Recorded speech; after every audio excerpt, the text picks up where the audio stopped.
ADA Audio vous présente Le Petit Prince d'Antoine de Saint-Exupéry.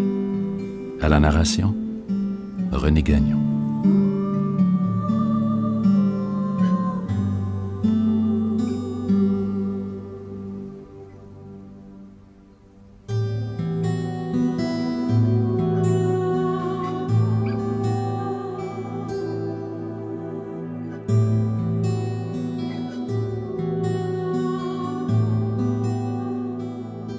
À Léon Verte.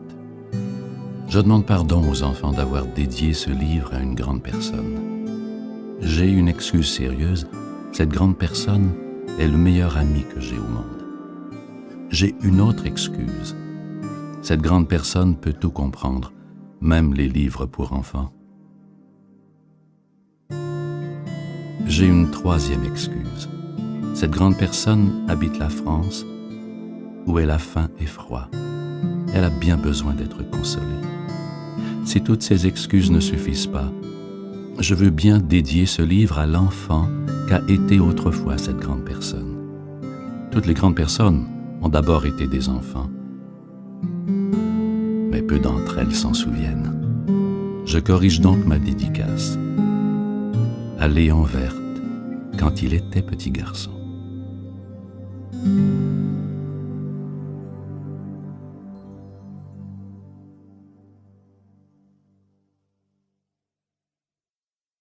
Lorsque j'avais 6 ans, j'ai vu une fois une magnifique image dans un livre sur la forêt vierge qui s'appelait « Histoire vécue ».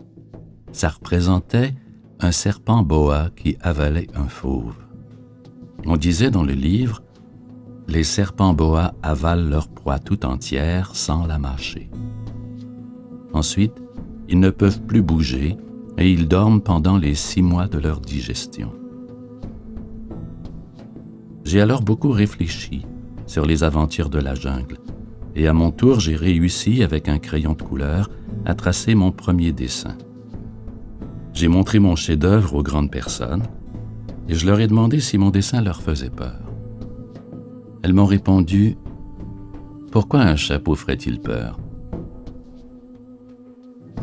Mon dessin ne représentait pas un chapeau. Il représentait un serpent boa qui digérait un éléphant. Alors j'ai dessiné l'intérieur du serpent boa afin que les grandes personnes puissent comprendre. Elles ont toujours besoin d'explications.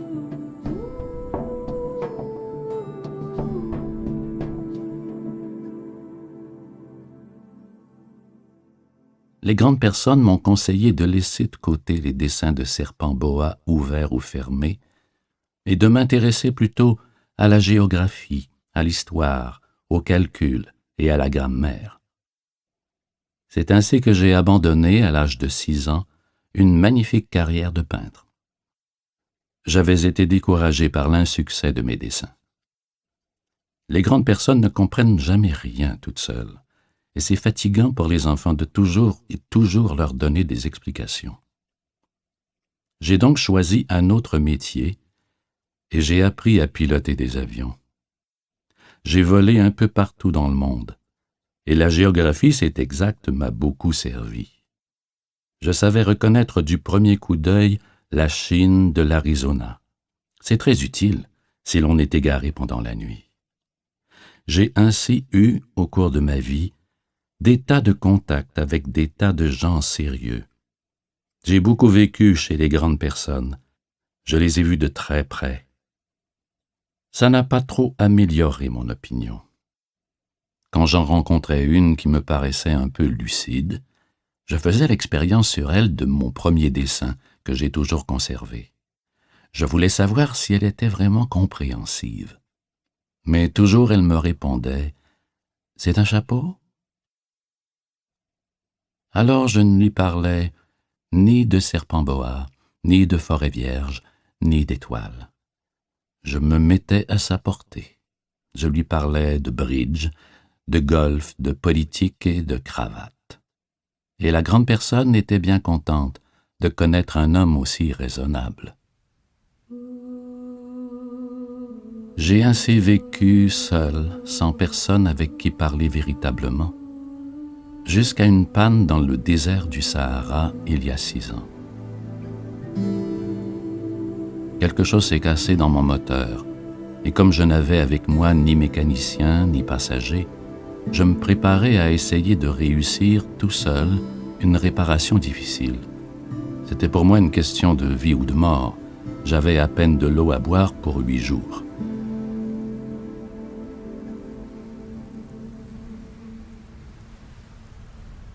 Le premier soir, je me suis donc endormi sur le sable à 1000 milles de toute terre habitée.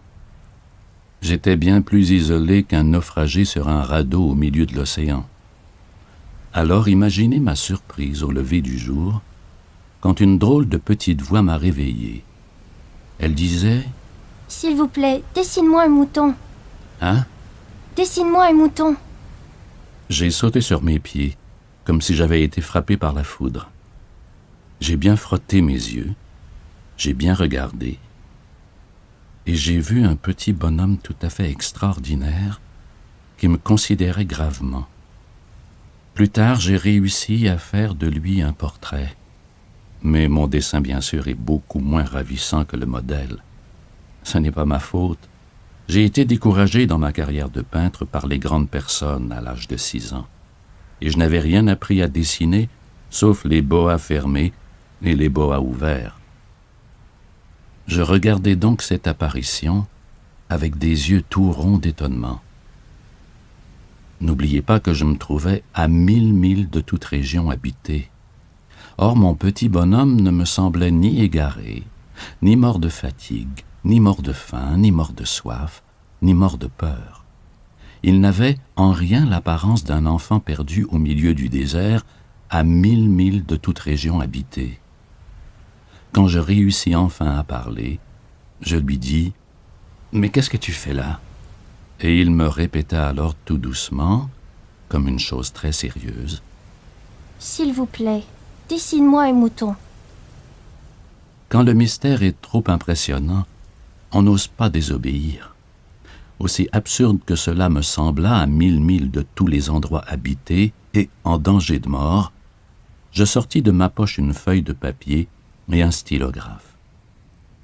Mais je me rappelai alors que j'avais surtout étudié la géographie, l'histoire, le calcul et la grammaire, et je dis au petit bonhomme, avec un peu de mauvaise humeur, que je ne savais pas dessiner.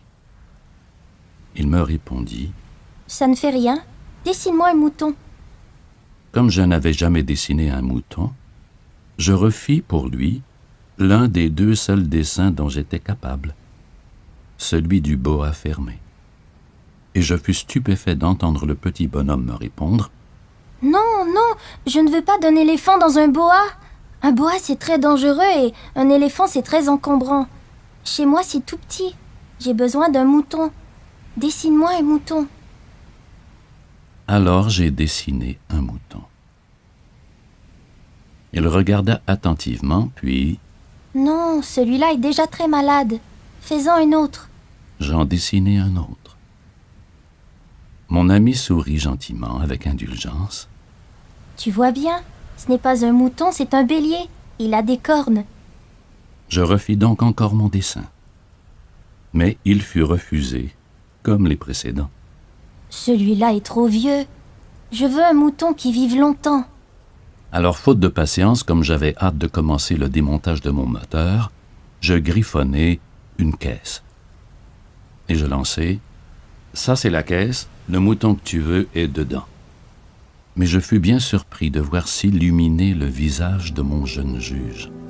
« C'est tout à fait comme ça que je le voulais. Crois-tu qu'il faille beaucoup d'herbe à ce mouton? » Pourquoi? Parce que chez moi, c'est tout petit. Ça suffira sûrement. Je t'ai donné un tout petit mouton. Il pencha la tête vers le dessin. Pas si petit que ça. Tiens, il s'est endormi. Et c'est ainsi que je fis la connaissance du petit prince.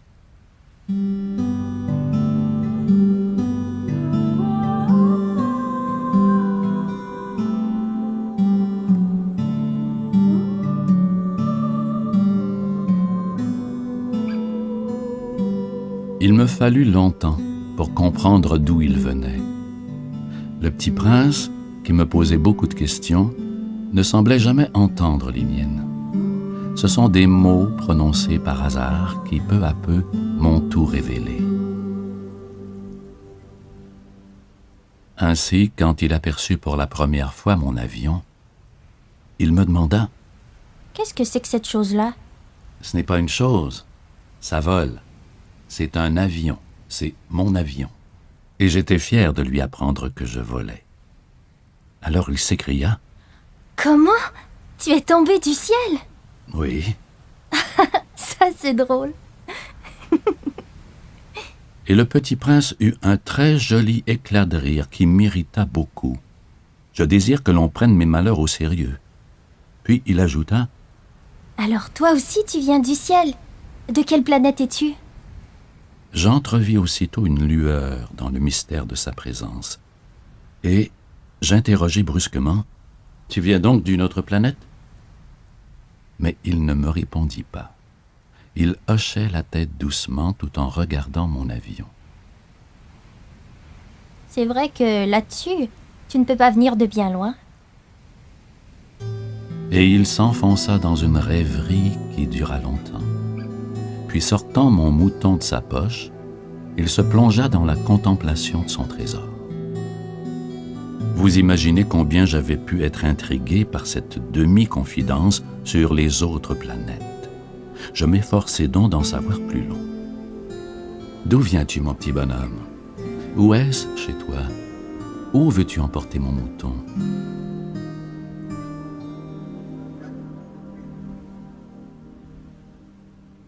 Il me répondit après un silence méditatif.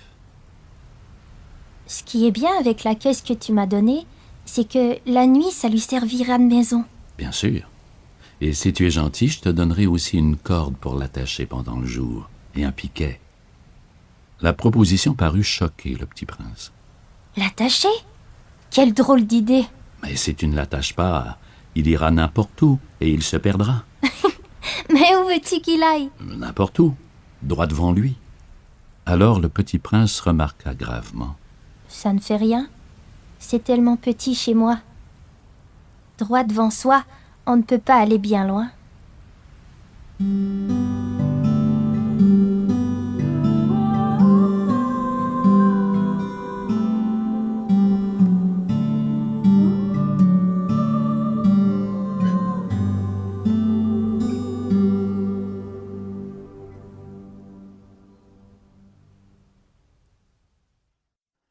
J'avais ainsi appris une seconde chose très importante, c'est que sa planète d'origine était à peine plus grande qu'une maison.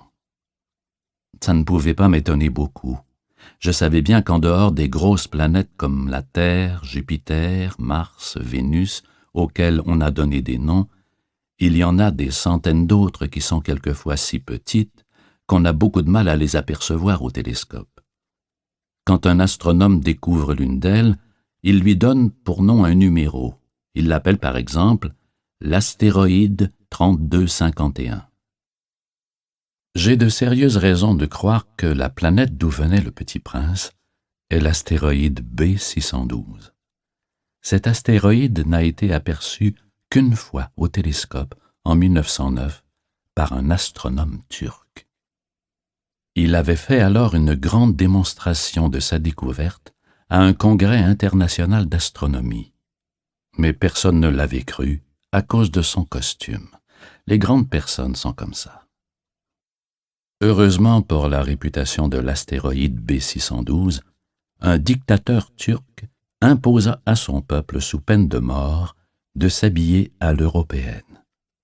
L'astronome refit sa démonstration en 1920 dans un habit très élégant, et cette fois-ci, tout le monde fut de son avis. Si je vous ai raconté ces détails sur l'astéroïde B612 et si je vous ai confié son numéro, c'est à cause des grandes personnes. Les grandes personnes aiment les chiffres. Quand vous leur parlez d'un nouvel ami, ils ne vous questionnent jamais sur l'essentiel. Ils ne vous disent jamais « Quel est le son de sa voix? Quels sont les jeux qu'il préfère? Est-ce qu'il collectionne les papillons? » Elle vous demande « Quel âge a-t-il? Combien a-t-il de frères? Combien pèse-t-il? Combien gagne son père? Alors seulement elle croit le connaître. Si vous dites aux grandes personnes, j'ai vu une belle maison en briques roses avec des géraniums aux fenêtres et des colombes sur le toit, elles ne parviennent pas à s'imaginer cette maison. Il faut leur dire, j'ai vu une maison de 100 000 francs. Alors elles s'écrient, comme c'est joli. Ainsi, si vous leur dites, la preuve que le petit prince a existé, c'est qu'il était ravissant, qu'il riait et qu'il voulait un mouton. Quand on veut un mouton, c'est la preuve qu'on existe. Elles hausseront les épaules et vous traiteront d'enfant. Mais si vous leur dites, la planète d'où il venait est l'astéroïde B612, alors elles seront convaincues et elles vous laisseront tranquille avec leurs questions. Elles sont comme ça. Il ne faut pas leur en vouloir. Les enfants doivent être très indulgents envers les grandes personnes. Mais bien sûr, nous qui comprenons la vie, nous nous moquons bien des numéros. J'aurais aimé commencer cette histoire à la façon des contes de fées. J'aurais aimé dire « Il était une fois un petit prince qui habitait une planète à peine plus grande que lui et qui avait besoin d'un ami. » Pour ceux qui comprennent la vie, ça aurait eu l'air beaucoup plus vrai. Car je n'aime pas qu'on lise mon livre à la légère.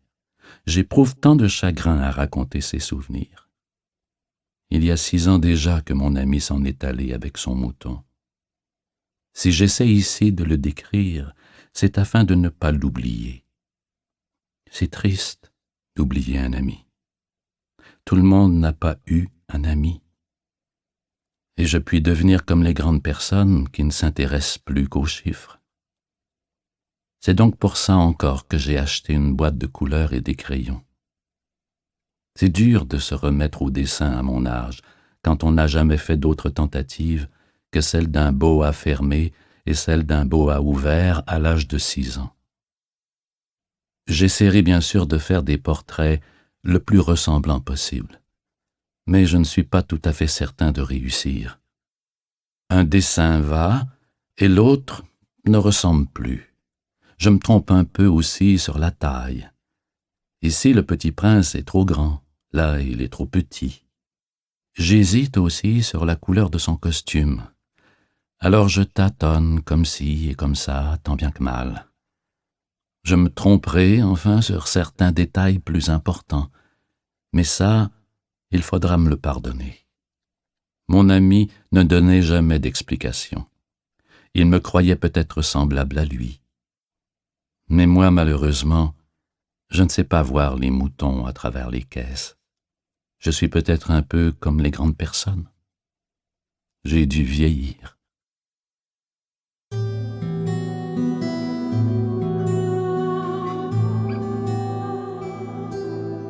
Chaque jour, j'apprenais quelque chose sur la planète, sur le départ, sur le voyage. Ça venait tout doucement, au hasard des réflexions. C'est ainsi que le 3e jour, je connus le drame des baobabs. Cette fois-ci encore, ce fut grâce aux moutons.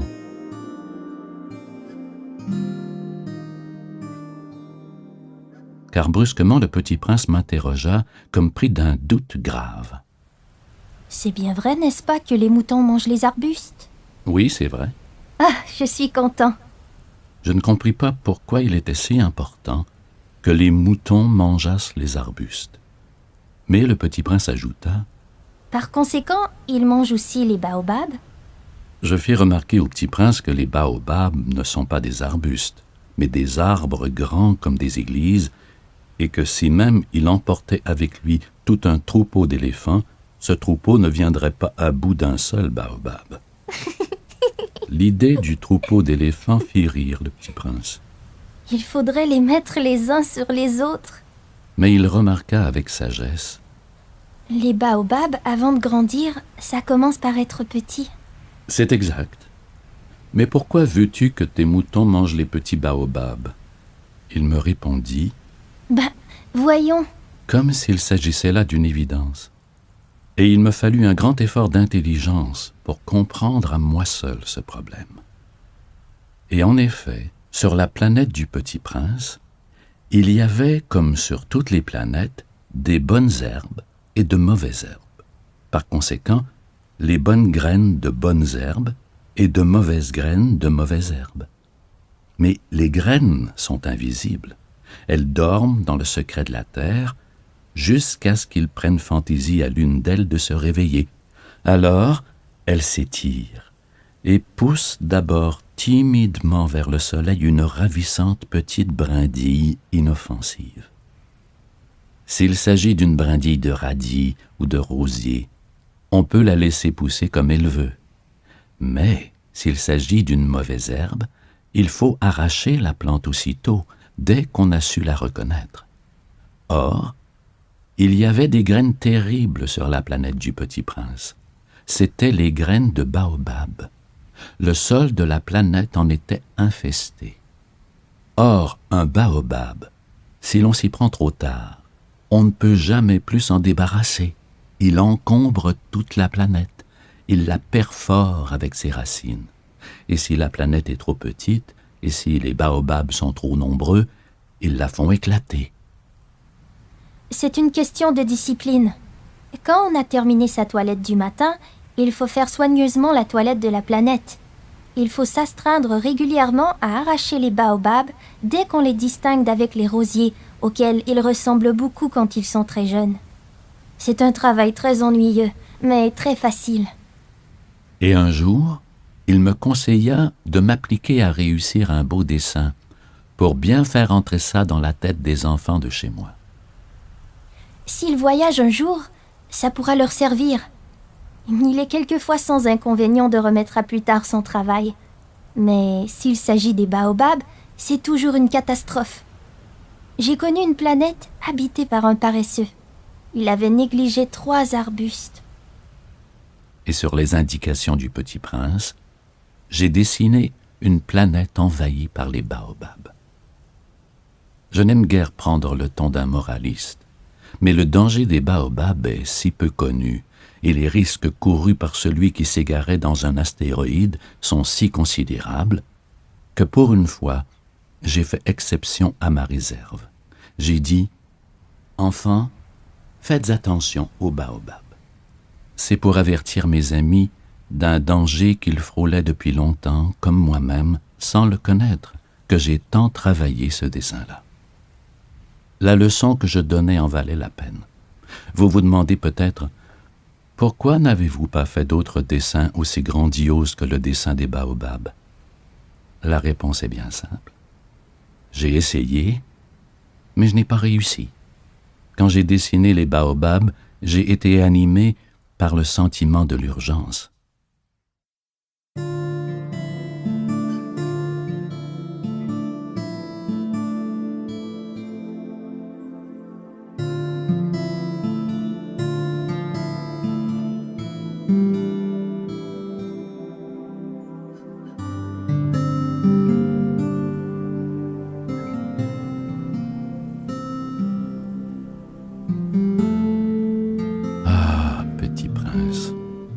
J'ai compris peu à peu ainsi ta petite vie mélancolique.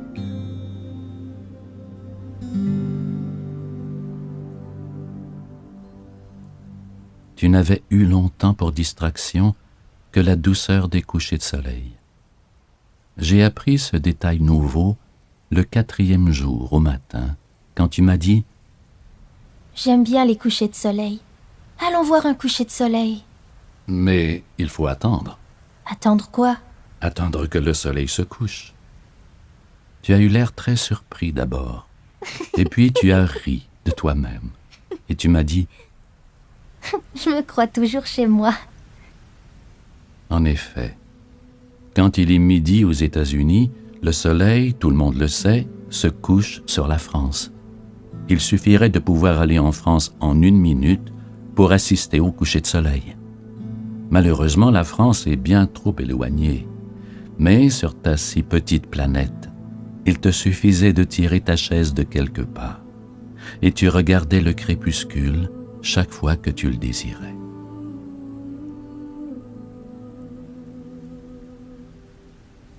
Un jour, J'ai vu le soleil se coucher 43 fois. Tu sais, quand on est tellement triste, on aime les couchers de soleil.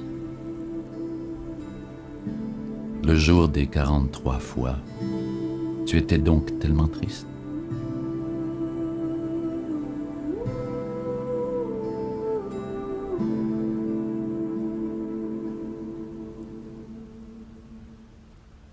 Mais le petit prince ne répondit pas. Le 5e jour, toujours grâce au mouton, ce secret de la vie du petit prince me fut révélé. Il me demanda avec brusquerie, sans préambule, comme le fruit d'un problème longtemps médité en silence. Un mouton, s'il mange les arbustes, il mange aussi les fleurs? Un mouton mange tout ce qu'il rencontre. Même les fleurs qui ont des épines? Oui, même les fleurs qui ont des épines. Alors les épines, à quoi servent-elles? Je ne le savais pas. J'étais alors très occupé à essayer de dévisser un boulon trop serré de mon moteur. J'étais très soucieux, car ma panne commençait de m'apparaître comme très grave, et l'eau à boire qui s'épuisait me faisait craindre le pire. Les épines, à quoi servent-elles? Le petit prince ne renonçait jamais à une question, une fois qu'il l'avait posée. J'étais irrité par mon boulon et je répondis n'importe quoi. Les épines, ça ne sert à rien, c'est de la pure méchanceté de la part des fleurs. Oh,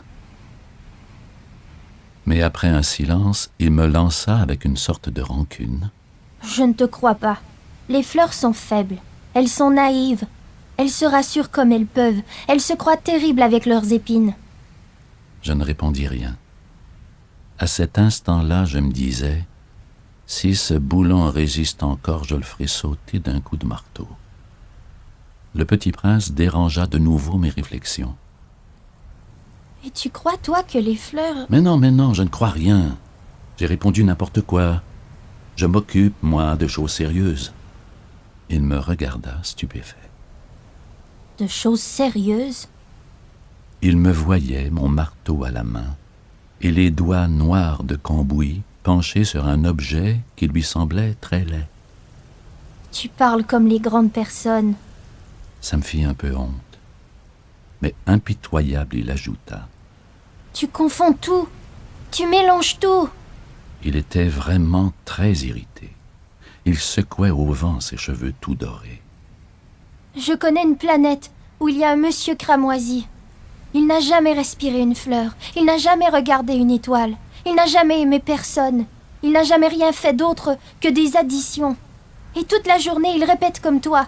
Je suis un homme sérieux. Je suis un homme sérieux. Et ça le fait gonfler d'orgueil. Mais ce n'est pas un homme. C'est un champignon. Un quoi? Un champignon. Le petit prince était maintenant tout pâle de colère. Il y a des millions d'années que les fleurs fabriquent des épines.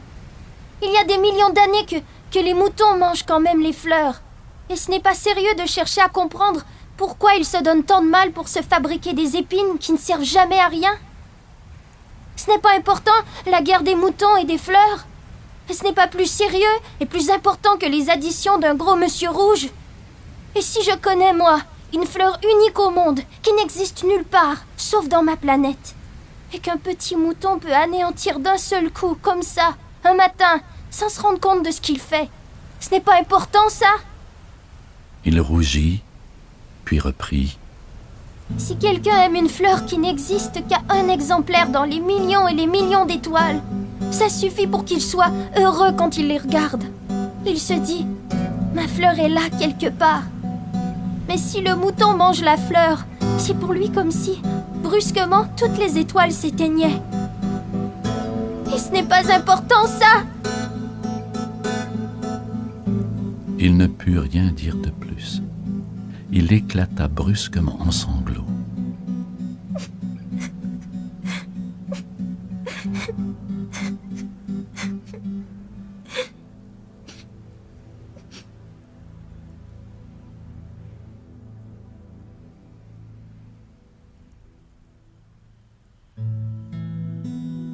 La nuit était tombée.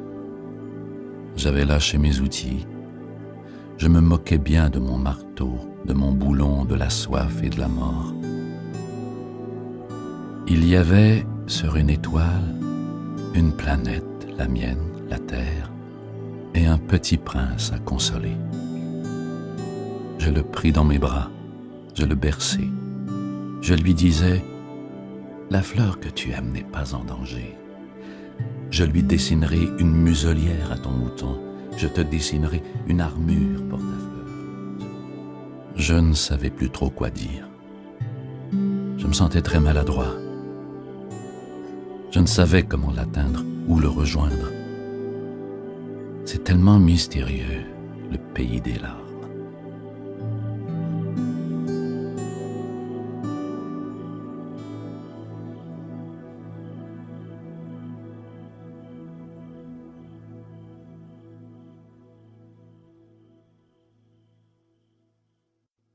J'appris bien vite à mieux connaître cette fleur. Il y avait toujours eu, sur la planète du Petit Prince, des fleurs très simples, ornées d'un seul rang de pétales et qui ne tenaient point de place et qui ne dérangeaient personne. Elles apparaissaient un matin dans l'herbe et puis elles s'éteignaient le soir. Mais celle-là avait germé un jour d'une graine apportée d'on ne sait où, et le Petit Prince avait surveillé de très près cette brindille qui ne ressemblait pas aux autres brindilles. Ça pouvait être un nouveau genre de baobab, mais l'arbuste cessa vite de croître et commença de préparer une fleur. Le Petit Prince, qui assistait à l'installation d'un bouton énorme, sentait bien qu'il en sortirait une apparition miraculeuse. Mais la fleur n'en finissait pas de se préparer à être belle, à l'abri de sa chambre verte. Elle choisissait avec soin ses couleurs. Elle s'habillait lentement. Elle ajustait un à un ses pétales. Elle ne voulait pas sortir toute fripée comme les coquelicots.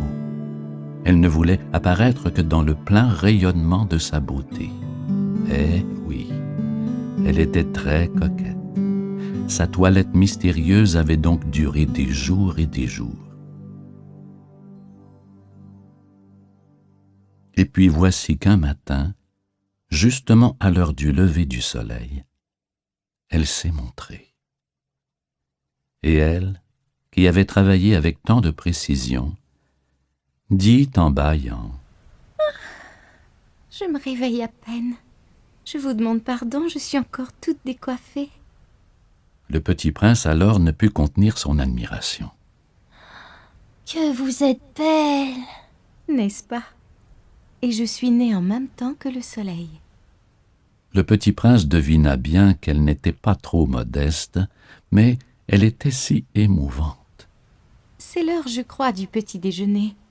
Auriez-vous la bonté de penser à moi? » Et le Petit Prince, tout confus, ayant été chercher un arrosoir d'eau fraîche, avait servi la fleur. Ainsi l'avait-elle bien vite tourmentée par sa vanité un peu ombrageuse. Un jour, par exemple, parlant de ses 4 épines, elle avait dit au Petit Prince, « Ils peuvent venir, les tigres, avec leurs griffes. » « Il n'y a pas de tigre sur ma planète. Et puis, les tigres ne mangent pas l'herbe. » »« Je ne suis pas une herbe. »« Pardonnez-moi. »« Je ne crains rien des tigres, mais j'ai horreur des courants d'air. Vous n'auriez pas un paravent? » ?»« Horreur des courants d'air? Ce n'est pas de chance pour une plante. Cette fleur est bien compliquée. » »« Le soir, vous me mettrez sous globe. Il fait très froid chez vous. C'est mal installé. Là d'où je viens... » Mais elle s'était interrompue. Elle était venue sous forme de graine. Elle n'avait rien pu connaître des autres mondes.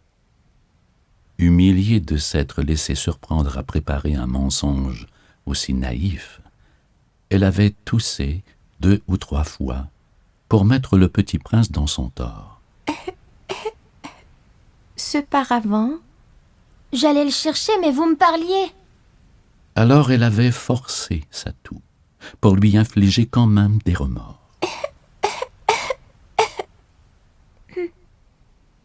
Ainsi le Petit Prince, malgré la bonne volonté de son amour, avait vite douté d'elle. Il avait pris au sérieux des mots sans importance, et était devenu très malheureux. J'aurais dû ne pas l'écouter. Il ne faut jamais écouter les fleurs. Il faut les regarder et les respirer. La mienne embaumait ma planète, mais je ne savais pas m'en réjouir. Cette histoire de griffes qui m'avait tellement agacée eût dû m'attendrir.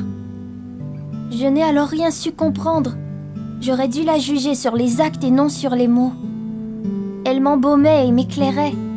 Je n'aurais jamais dû m'enfuir. J'aurais dû deviner sa tendresse derrière ses pauvres ruses. Oh, les fleurs sont si contradictoires. Mais j'étais trop jeune pour savoir l'aimer.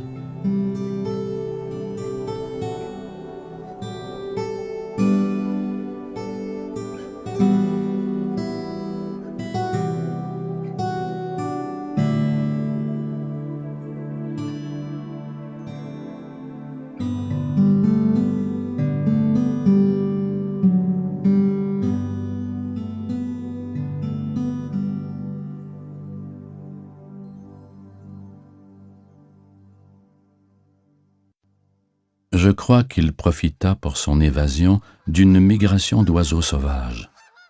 Au matin du départ, il mit sa planète bien en ordre, il ramena soigneusement ses volcans en activité. Il possédait 2 volcans en activité, et c'était bien commode pour faire chauffer le petit déjeuner du matin. Il possédait aussi un volcan éteint, mais, comme il disait, « Mais on ne sait jamais. » Il ramena donc également le volcan éteint. S'ils sont bien ramonés, les volcans brûlent doucement et régulièrement, sans éruption. Les éruptions volcaniques sont comme des feux de cheminée. Évidemment, sur notre Terre, nous sommes beaucoup trop petits pour ramoner nos volcans. C'est pourquoi ils nous causent des tas d'ennuis. Le petit prince arracha aussi, avec un peu de mélancolie, les dernières pousses de baobab. Il croyait ne jamais devoir revenir. Mais tous ses travaux familiers lui parurent ce matin-là extrêmement doux. Et quand il arrosa une dernière fois la fleur et se prépara à la mettre à l'abri sous son globe, il se découvrit l'envie de pleurer. « Adieu, Mais elle ne lui répondit pas. adieu. » La fleur toussa. Mais ce n'était pas à cause de son rhume. J'ai été sotte. Je te demande pardon. Tâche d'être heureux. Il fut surpris par l'absence de reproche. Il restait là, tout déconcerté, le globe en l'air. Il ne comprenait pas cette douceur calme. Mais oui, je t'aime. Tu n'en as rien su par ma faute. Cela n'a aucune importance. Mais tu as été aussi sot que moi. Tâche d'être heureux. Laisse ce globe tranquille. Je n'en veux plus. Mais le vent, Je ne suis pas si enrhumée que ça. L'air frais de la nuit me fera du bien. Je suis une fleur. mais les bêtes. Il faut bien que je supporte 2 ou 3 chenilles si je veux connaître les papillons. Il paraît que c'est tellement beau. Sinon, qui me rendra visite? Tu seras loin, toi. Quant aux grosses bêtes, je ne crains rien. J'ai mes griffes. Et elle montrait naïvement ses 4 épines. Puis elle ajouta : Ne traîne pas comme ça, c'est agaçant. Tu as décidé de partir? Va-t'en. car il ne voulait pas qu'il la vît pleurer. C'était une fleur tellement orgueilleuse.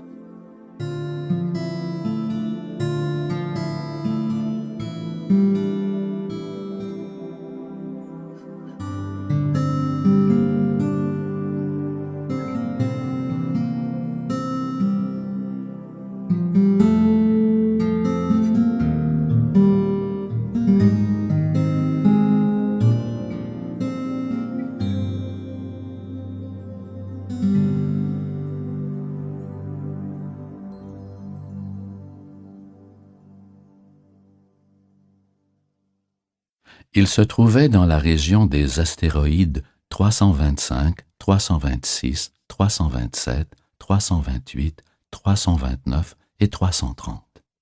Il commença donc par les visiter pour y chercher une occupation et pour s'instruire. La première était habitée par un roi. Le roi siégeait, habillé de pourpre et d'hermine, sur un trône très simple et cependant majestueux.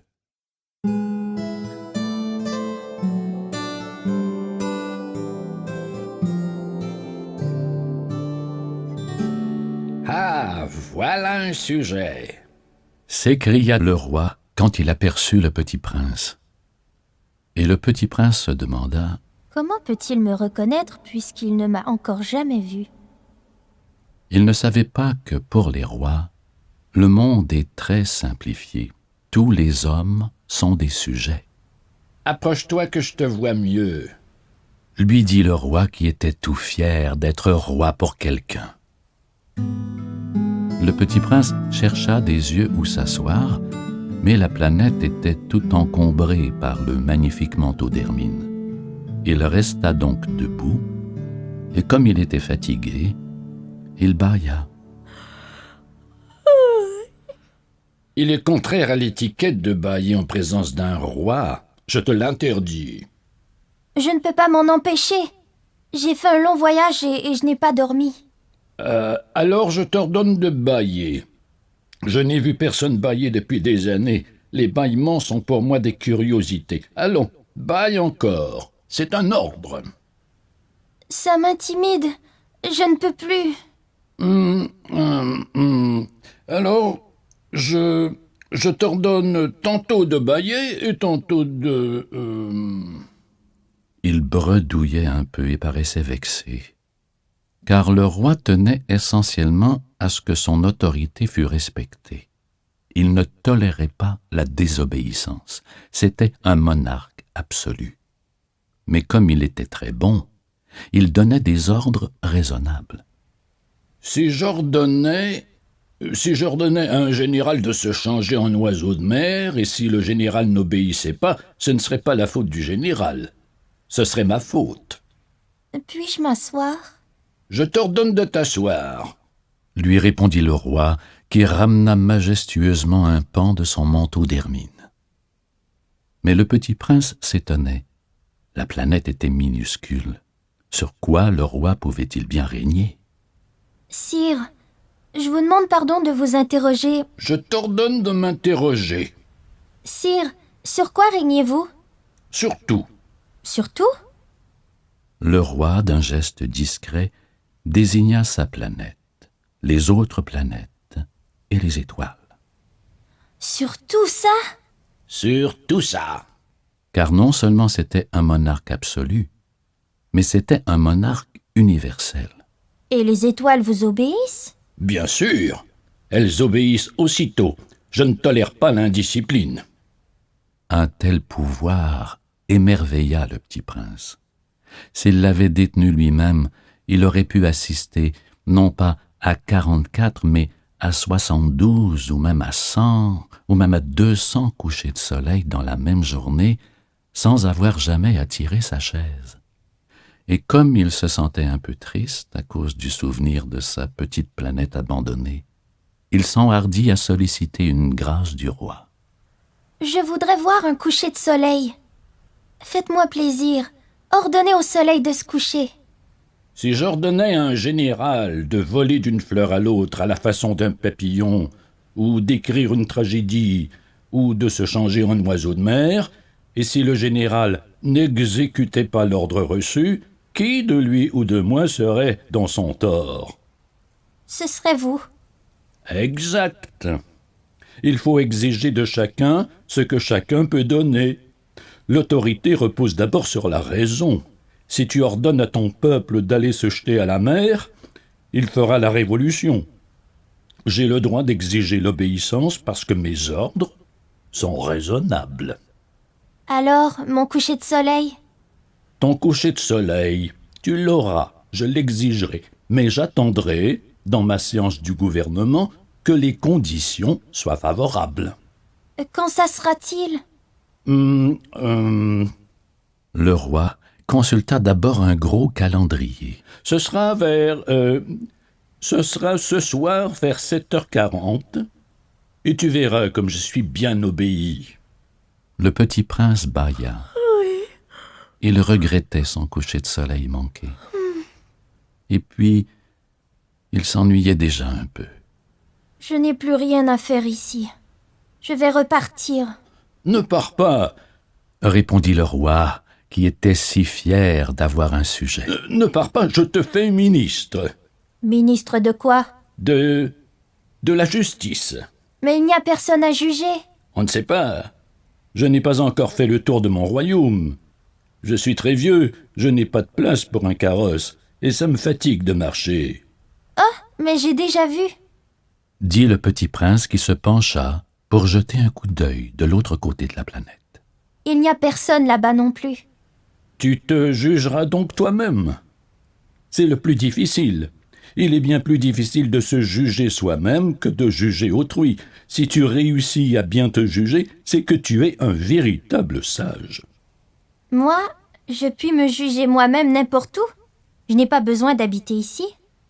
Je crois bien que sur ma planète, il y a quelque part un vieux rat. Je l'entends la nuit. Tu pourras juger ce vieux rat. Tu le condamneras à mort de temps en temps. Ainsi sa vie dépendra de ta justice.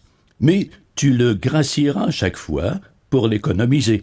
Il n'y en a qu'un. Moi, je n'aime pas condamner à mort. Et je crois bien que je m'en vais. Non. Mais le petit prince, ayant achevé ses préparatifs, ne voulut point peiner le vieux monarque. Si votre majesté désirait être obéie ponctuellement, elle pourrait me donner un ordre raisonnable. Elle pourrait m'ordonner, par exemple, de partir avant 1 minute. Il me semble que les conditions sont favorables. Le roi n'ayant rien répondu, le petit prince hésita d'abord, puis avec un soupir, prit le départ. Je te fais mon ambassadeur. Il avait un grand air d'autorité.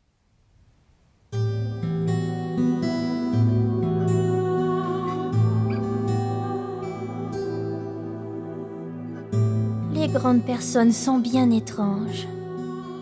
Se dit-il simplement en lui-même durant son voyage. La seconde planète était habitée par un vaniteux. Ah, voilà la visite d'un admirateur. S'écria de loin le vaniteux dès qu'il aperçut le petit prince. Car pour les vaniteux, les autres hommes sont des admirateurs. Bonjour. Vous avez un drôle de chapeau. C'est pour saluer quand on m'acclame. Malheureusement, il ne passe jamais personne ici. Ah oui? Dit le petit prince qui ne comprit pas. Frappe tes mains l'une contre l'autre. Le petit prince frappa ses mains l'une contre l'autre. Le vaniteux salua modestement en soulevant son chapeau. Ça, c'est plus amusant que la visite au roi. Et il recommença de frapper ses mains l'une contre l'autre. Le vaniteux recommença de saluer en saluant son chapeau.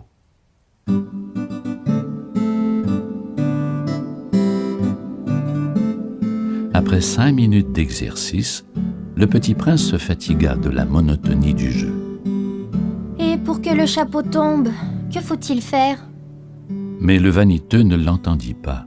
Les vaniteux n'entendent jamais que les louanges. Est-ce que tu m'admires vraiment beaucoup? Qu'est-ce que ça signifie, admirer? Admirer signifie reconnaître que je suis l'homme le plus beau, le mieux habillé, le plus riche et le plus intelligent de la planète. Mais tu es seul sur ta planète. Fais-moi ce plaisir. Admire-moi quand même. Je t'admire. Dit le petit prince en haussant un peu les épaules. Mais en quoi cela peut-il bien t'intéresser? Et le petit prince s'en fut.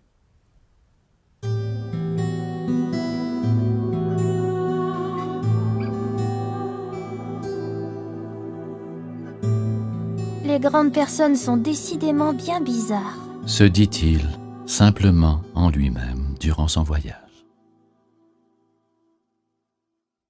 La planète suivante était habitée par un buveur.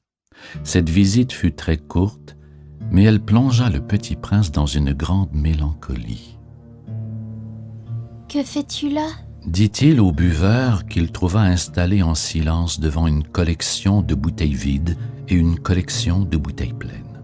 « Je bois, » répondit le buveur d'un air lugubre. « Pourquoi bois-tu ?»« pour oublier. » Pour oublier quoi ?» s'enquit le petit prince, qui déjà le plaignait. « Pour oublier que j'ai honte. » avoua le buveur en baissant la tête. « Honte de quoi ?» s'informa le petit prince qui désirait le secourir. « Honte de boire. » acheva le buveur qui s'enferma définitivement dans le silence. Et le petit prince s'en fut, perplexe.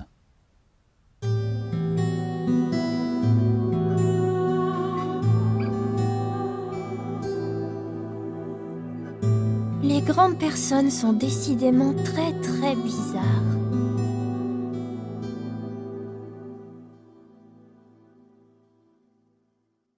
La 4e planète était celle du businessman. Cet homme était si occupé qu'il ne leva même pas la tête à l'arrivée du petit prince. « Bonjour. Votre cigarette est éteinte. » 3 et 2 font 5, 5 et 7, 12. 12 et 3, 15. Bonjour. 15 et 7, 22. 22 et 6, 28. Pas le temps de la rallumer. 26 et 5, 31. Ouf, ça fait donc 501 622 731. 500 millions de quoi? Hein? Tu es toujours là? 501 millions de... Oh, je ne sais plus. J'ai tellement de travail. Je suis sérieux, moi. Je ne m'amuse pas à des balivernes. 2 et 5, 7... 501 millions de quoi? répéta le petit prince qui jamais n'oubliait une question une fois qu'il l'avait posée. Le businessman leva la tête. Depuis 54 ans que j'habite cette planète-ci, je n'ai été dérangé que 3 fois. La première fois, ça a été il y a 22 ans, par un hanneton qui était tombé Dieu sait d'où. Il répandait un bruit épouvantable, et j'ai fait 4 erreurs dans une addition. La seconde fois, ça a été il y a 11 ans, par une crise de rhumatisme. Oh, je manque d'exercice. Je n'ai pas le temps de flâner. Je suis sérieux, moi. La 3e fois, la voici. Je disais donc, 501 millions... Millions de quoi? Le businessman comprit qu'il n'était point d'espoir de paix.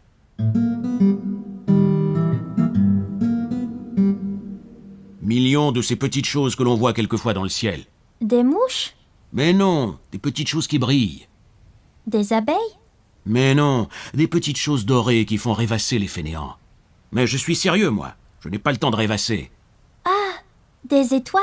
C'est bien ça, des étoiles. Et que fais-tu des 500 millions d'étoiles? 501 622 731. Je suis sérieux, moi. Je suis précis. Et que fais-tu de ces étoiles? Ce que j'en fais? Oui. Rien. Je les possède. Tu possèdes les étoiles? Oui. Mais j'ai déjà vu un roi qui... Les rois ne possèdent pas. Ils règnent sur. C'est très différent. Et à quoi cela te sert-il de posséder les étoiles? Ça me sert à être riche. Et à quoi cela te sert-il d'être riche? À acheter d'autres étoiles, si quelqu'un en trouve. Celui-là, il résonne un peu comme mon ivrogne. Cependant, il posa encore des questions. Comment peut-on posséder les étoiles? À qui sont-elles? Je ne sais pas. À personne. Alors elles sont à moi, car j'y ai pensé le premier. Ça suffit? Bien sûr. Quand tu trouves un diamant qui n'est à personne, il est à toi. Quand tu trouves une île qui n'est à personne, elle est à toi.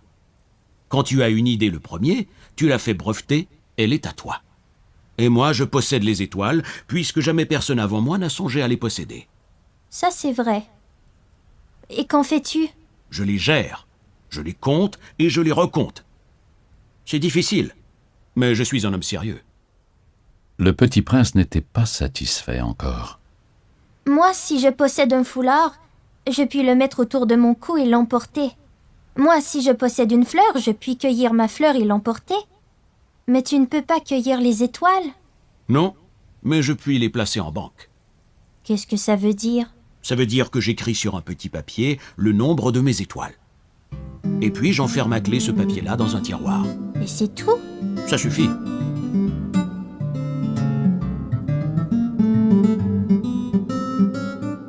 C'est amusant.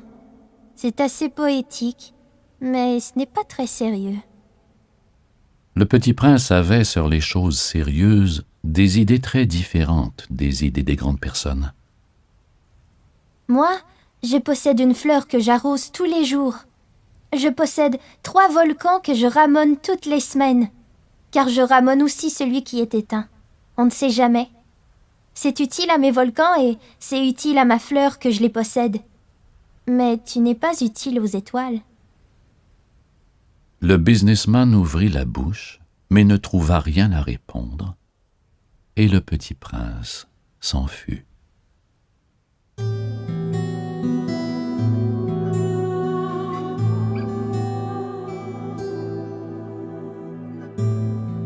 Les grandes personnes sont décidément tout à fait extraordinaires.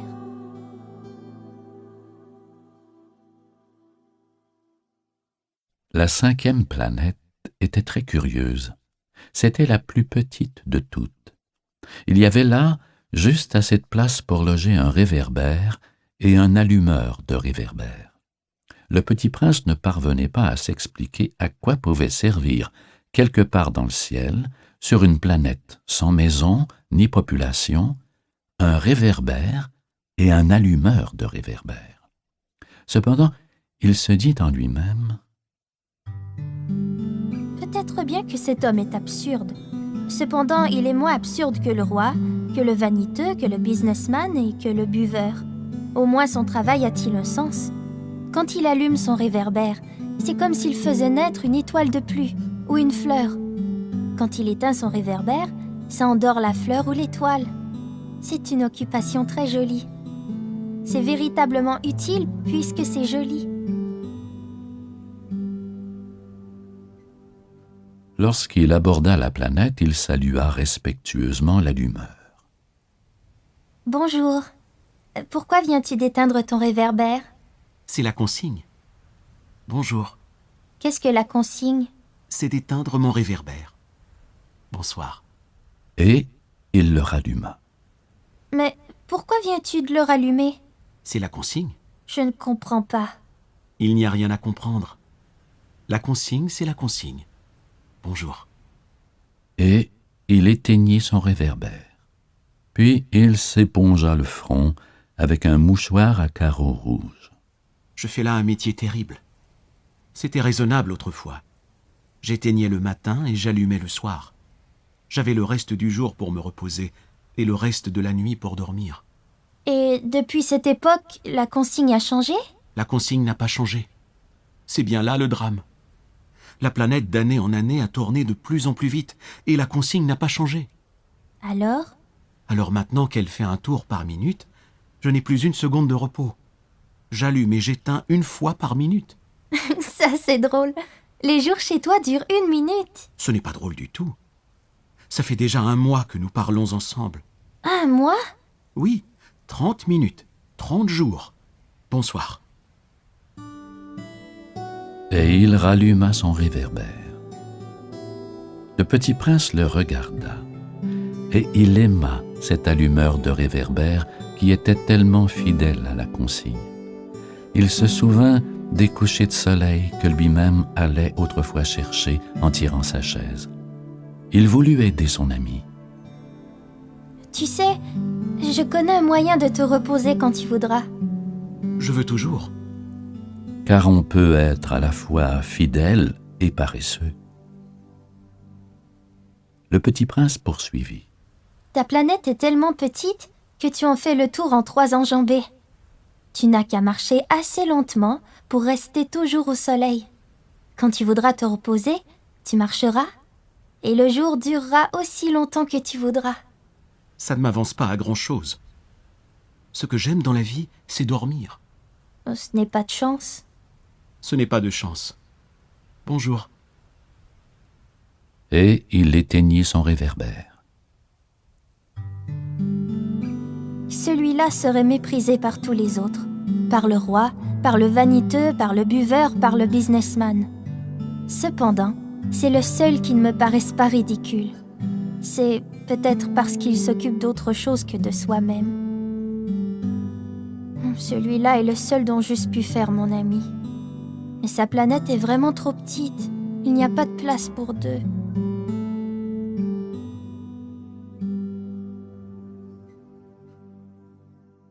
Ce que le petit prince n'osait s'avouer, c'est qu'il regrettait cette planète bénie à cause surtout des 4440 couchers de soleil par 24 heures.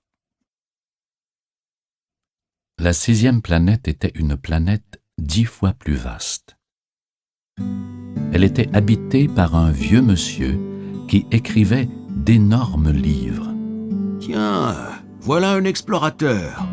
Le petit prince s'assit sur la table et souffla un peu. Il avait déjà tant voyagé. D'où viens-tu? Quel est ce gros livre? Que faites-vous ici? Je suis géographe. Qu'est-ce qu'un géographe? C'est un savant qui connaît où se trouvent les mers, les fleuves, les villes, les montagnes et les déserts. Ça, c'est bien intéressant. Ça, c'est enfin un véritable métier. Et il jeta un coup d'œil autour de lui sur la planète du géographe. Il n'avait jamais vu encore une planète aussi majestueuse. Elle est bien belle, votre planète. Est-ce qu'il y a des océans? Je ne puis pas le savoir. Ah? Et des montagnes? Je ne puis pas le savoir. Et des villes et des fleuves et des déserts? Je ne puis pas le savoir non plus. Mais vous êtes géographe.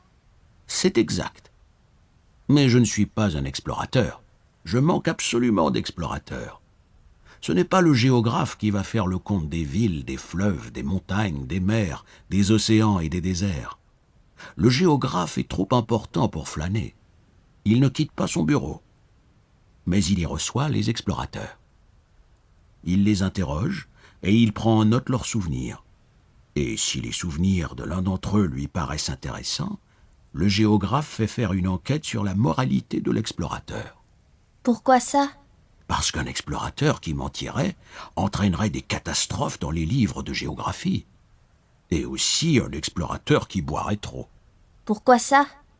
Parce que les ivrognes voient double. Alors le géographe noterait 2 montagnes là où il n'y en a qu'une seule.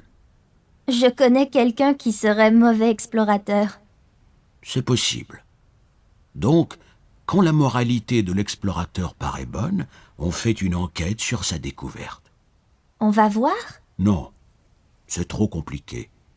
Mais on exige de l'explorateur qu'il fournisse des preuves.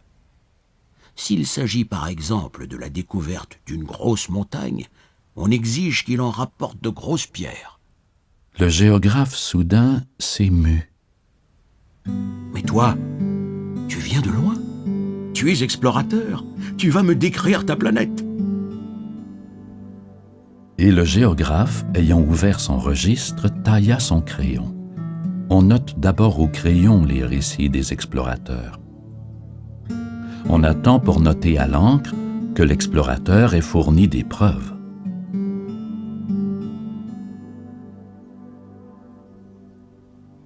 Alors? Ah, chez moi, ce n'est pas très intéressant, c'est tout petit. J'ai 3 volcans. 2 volcans en activité et 1 volcan éteint. Mais on ne sait jamais. On ne sait jamais. J'ai aussi une fleur. Nous ne notons pas les fleurs, Pourquoi ça? C'est le plus joli. parce que les fleurs sont éphémères. Qu'est-ce que ça signifie, éphémère? Les géographies sont les livres les plus précieux de tous les livres. Elles ne se démodent jamais. Il est très rare qu'une montagne change de place. Il est très rare qu'un océan se vide de son eau. Nous écrivons des choses éternelles. Mais les volcans éteints peuvent se réveiller. Qu'est-ce que signifie éphémère? Que les volcans soient éteints ou soient éveillés, ça revient au même pour nous autres. Ce qui compte pour nous, c'est la montagne. Elle ne change pas. Mais qu'est-ce que signifie éphémère?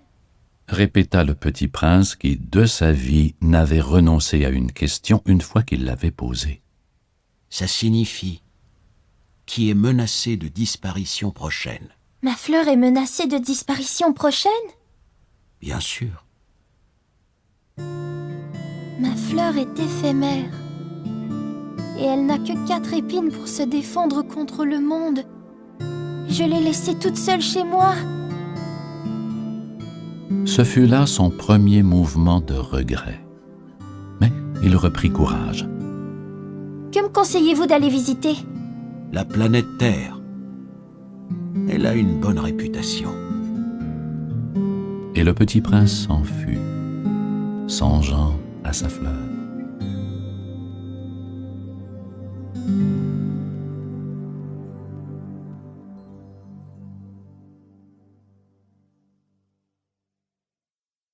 La 7e planète fut donc la Terre. La Terre n'est pas une planète quelconque. On y compte 111 rois, 7000 géographes, 900 000 businessmen, 7,5 millions d'ivrognes, 311 millions de vaniteux, c'est-à-dire environ 2 milliards de grandes personnes. Pour vous donner une idée des dimensions de la Terre, je vous dirai qu'avant l'invention de l'électricité, on y devait entretenir, sur l'ensemble des 6 continents, une véritable armée de 462 511 allumeurs de réverbères. Vu d'un peu loin, ça faisait un effet splendide. Les mouvements de cette armée étaient réglés comme ceux d'un ballet d'opéra. D'abord venait le tour des allumeurs de réverbères de Nouvelle-Zélande et d'Australie, puis ceux-ci, ayant allumé leurs lampions, s'en allaient dormir. Alors entraient à leur tour dans la danse les allumeurs de réverbères de Chine et de Sibérie. Puis eux aussi s'escamotaient dans les coulisses. Alors venait le tour des allumeurs de réverbères de Russie et des Indes, puis ceux d'Afrique et d'Europe, puis ceux d'Amérique du Sud, puis ceux d'Amérique du Nord. Et jamais ils ne se trompaient dans leur ordre d'entrée en scène. C'était grandiose. Seul l'allumeur de l'unique réverbère du pôle Nord et son confrère de l'unique réverbère du pôle Sud menaient des vies d'oisiveté et de nonchalance. Ils travaillaient 2 fois par an. Quand on veut faire de l'esprit, il arrive que l'on mente un peu. Je n'ai pas été très honnête en vous parlant des allumeurs de réverbères. Je risque de donner une fausse idée de notre planète à ceux qui ne la connaissent pas. Les hommes occupent très peu de place sur la Terre. Si les 2 milliards d'habitants qui peuplent la Terre se tenaient debout et un peu serrés, comme pour un meeting, ils logeraient aisément sur une place publique de 20 000 de long sur 20 000 de large. On pourrait entasser l'humanité sur le moindre petit îlot du Pacifique. Les grandes personnes, bien sûr, ne vous croiront pas. Elles s'imaginent tenir beaucoup de place. Elles se voient importantes comme des baobabs. Vous leur conseillerez donc de faire le calcul. Elles adorent les chiffres, ça leur plaira. Mais ne perdez pas votre temps à ce pince-homme. C'est inutile, vous avez confiance en moi.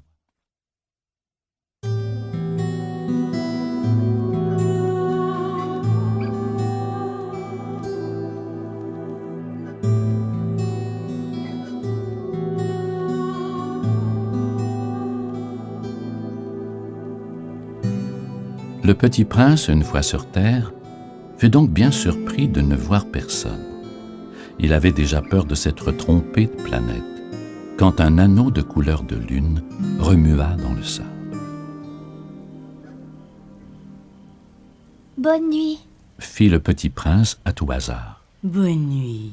Fit le serpent. Sur quelle planète suis-je tombée? Sur la Terre, en Afrique. Ah! Il n'y a donc personne sur la Terre? Ici, c'est le désert. Il n'y a personne dans les déserts. La Terre est grande. Le petit prince s'assit sur une pierre et leva les yeux vers le ciel. Je me demande si les étoiles sont éclairées afin que chacun puisse un jour retrouver la sienne. Regarde ma planète, Elle est juste au-dessus de nous. Mais comme elle est loin... Elle est belle. Que viens-tu faire ici? J'ai des difficultés avec une fleur. Ah, Et ils se turent. Où sont les hommes? On est un peu seul dans le désert. on est seul aussi chez les hommes. Le petit prince le regarda longtemps. Tu es une drôle de bête, mince comme un doigt. Mais je suis plus puissant que le doigt d'un roi. Le petit prince eut un sourire. Tu n'es pas bien puissant, tu n'as même pas de pattes, tu ne peux même pas voyager. Je puis t'emporter plus loin qu'un navire.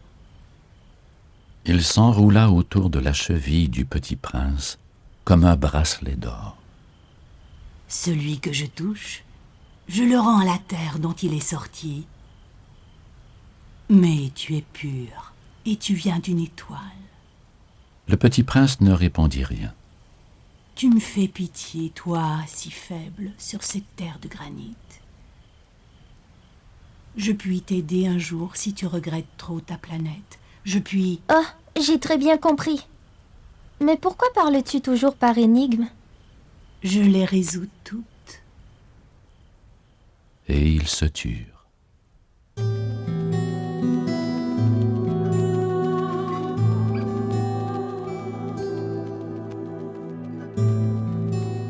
Le petit prince traversa le désert et ne rencontra qu'une fleur.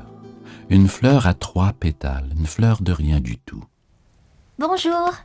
Bonjour. Où sont les hommes? La fleur, un jour, avait vu passer une caravane. Les hommes? Il en existe, je crois, 6 ou 7. Je les ai aperçus il y a des années. Mais on ne sait jamais où les trouver. Le vent les promène. Ils manquent de racines, ça les gêne beaucoup. Adieu. Adieu.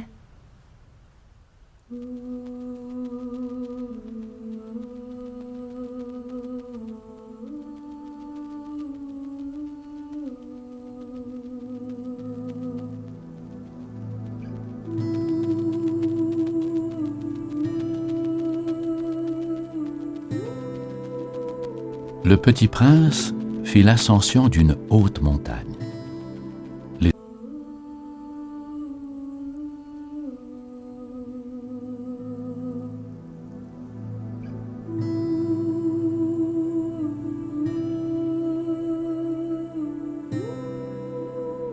Le petit prince fit l'ascension d'une haute montagne. Les seules montagnes qu'il eût jamais connues étaient les 3 volcans qui lui arrivaient aux genoux, et il se servait du volcan éteint comme d'un tabouret. D'une montagne haute comme celle-ci, j'apercevrai d'un coup toute la planète et tous les hommes.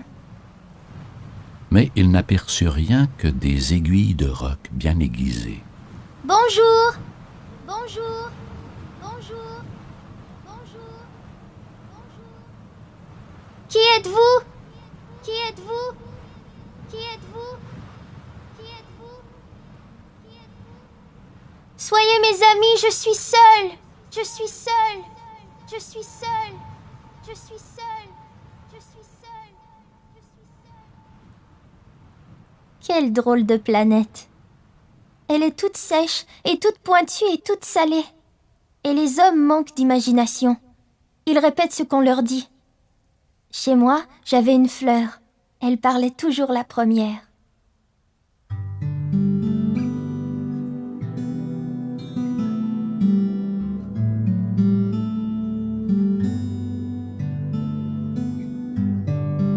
Mais il arriva que le petit prince, ayant longtemps marché à travers les sables, les rocs et les neiges, découvrit enfin une route.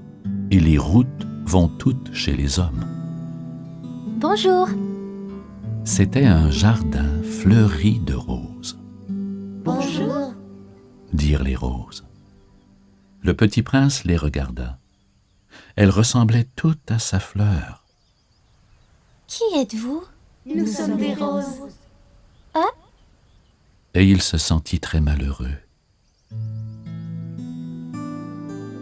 Sa fleur lui avait raconté qu'elle était seule de son espèce dans l'univers.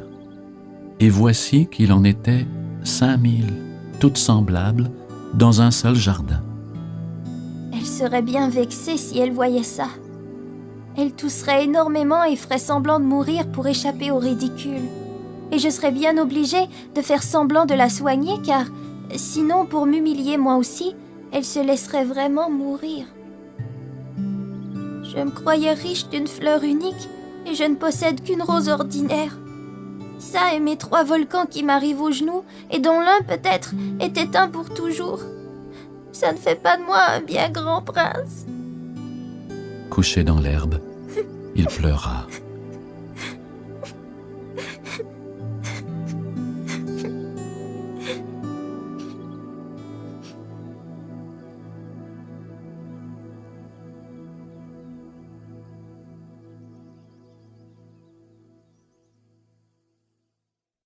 C'est alors qu'apparut le renard. « Bonjour. Bonjour. Répondit poliment le petit prince qui se retourna, mais ne vit rien. Je suis là, sous le pommier. Qui es-tu? Tu es bien jolie. Je suis un renard. Viens jouer avec moi. Je suis tellement triste. Je ne puis pas jouer avec toi. Je ne suis pas apprivoisé. Ah, pardon. Mais après réflexion, il ajouta « Qu'est-ce que signifie apprivoiser? Tu n'es pas d'ici. Que cherches-tu? Je cherche les hommes. Qu'est-ce que signifie apprivoiser? Les hommes, ils ont des fusils et ils chassent. C'est bien gênant. Ils élèvent aussi des poules. C'est leur seul intérêt. Tu cherches des poules? Non, je cherche des amis. Qu'est-ce que signifie apprivoiser? C'est une chose trop oubliée. Ça signifie créer des liens. Créer des liens? Bien sûr. Tu n'es encore pour moi qu'un petit garçon, tout semblable à 100 000 petits garçons. Et je n'ai pas besoin de toi. Et tu n'as pas besoin de moi non plus. Je ne suis pour toi qu'un renard, semblable à 100 000 renards. Mais si tu m'apprivoises, nous aurons besoin l'un de l'autre. Tu seras pour moi unique au monde. Je serai pour toi unique au monde. Ah, je commence à comprendre. Il y a une fleur. Je crois qu'elle m'a apprivoisée. C'est possible. On voit sur la terre toutes sortes de choses. Oh, ce n'est pas sur la terre. Le renard parut très intrigué. Sur une autre planète? Oui. Il y a des chasseurs sur cette planète-là? Non. Ça, c'est intéressant. Et des poules? Non. Rien n'est parfait. Mais le renard revint à son idée. Ma vie est monotone. Je chasse les poules, les hommes me chassent. Toutes les poules se ressemblent, et tous les hommes se ressemblent. Je m'ennuie donc un peu. Mais si tu m'apprivoises, ma vie sera comme ensoleillée. Je connaîtrai un bruit de pas qui sera différent de tous les autres. Les autres pas me font rentrer sous terre. Le tien m'appellera hors du terrier, comme une musique. Et puis regarde, tu vois là-bas les champs de blé? Je ne mange pas de pain. Le blé pour moi est inutile. Les champs de blé ne me rappellent rien. Et ça, c'est triste. Mais tu as des cheveux couleur d'or. Alors ce sera merveilleux quand tu m'auras apprivoisé. Le blé qui est doré me fera souvenir de toi. Et j'aimerai le bruit du vent dans le blé. Le renard se tut et regarda longtemps le petit prince. S'il te plaît, apprivoise-moi. Je veux bien, mais je n'ai pas beaucoup de temps. J'ai des amis à découvrir et beaucoup de choses à connaître. On ne connaît que les choses que l'on apprivoise. Les hommes n'ont plus le temps de rien connaître. Ils achètent des choses toutes faites chez les marchands. Mais comme il n'existe point de marchands d'amis, les hommes n'ont plus d'amis. Si tu veux un ami, apprivoise-moi. Que faut-il faire? Il faut être très patient. Tu t'assoiras d'abord un peu plus loin de moi, comme ça, dans l'herbe. Je te regarderai du coin de l'œil, et tu ne diras rien. Le langage est source de malentendus. Mais chaque jour, tu pourras t'asseoir un peu plus près.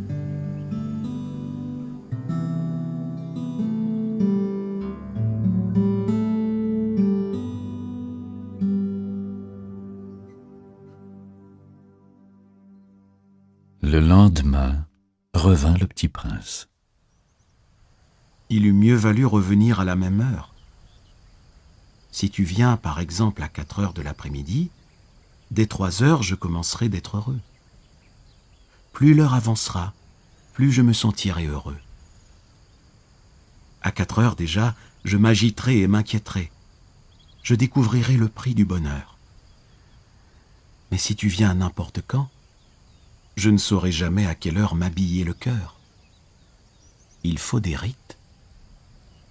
Qu'est-ce qu'un rite? C'est aussi quelque chose de trop oublié. C'est ce qui fait qu'un jour est différent des autres jours, une heure des autres heures. Il y a un rite, par exemple, chez mes chasseurs. Ils dansent le jeudi avec les filles du village. Alors le jeudi est jour merveilleux. Je vais me promener jusqu'à la vigne. Si les chasseurs dansaient n'importe quand, les jours se ressembleraient tous, et je n'aurais point de vacances. Ainsi le petit prince apprivoisa le renard, et quand l'heure du départ fut proche, Ah, je pleurerai. C'est ta faute. Je ne te souhaitais point de mal, mais tu as voulu que je t'apprivoise.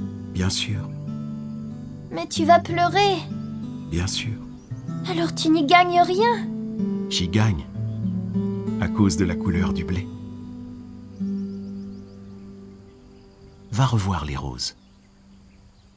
Tu comprendras que la tienne est unique au monde. Tu reviendras me dire adieu, et je te ferai cadeau d'un secret.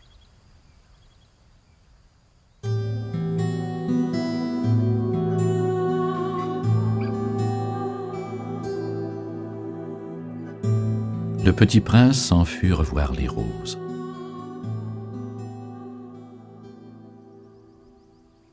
Vous n'êtes pas du tout semblable à ma rose. Vous n'êtes rien encore. Personne ne vous a apprivoisé et vous n'avez apprivoisé personne. Vous êtes comme était mon renard. Ce n'était qu'un renard semblable à 100 000 autres. Mais j'en ai fait mon ami et il est maintenant unique au monde. Et les roses étaient bien gênées. Vous êtes belle, mais vous êtes vide. On ne peut pas mourir pour vous. Bien sûr, ma rose à moi, un passant ordinaire croirait qu'elle vous ressemble. Mais à elle seule, elle est plus importante que vous toutes, puisque c'est elle que j'ai arrosée. Puisque c'est elle que j'ai mise sous globe. Puisque c'est elle que j'ai abritée par le paravent. Puisque c'est elle dont j'ai tué les chenilles. Sauf les 2 ou 3 pour les papillons. Puisque c'est elle que j'ai écouté se plaindre, ou se vanter, ou même quelquefois se taire. Puisque c'est ma rose.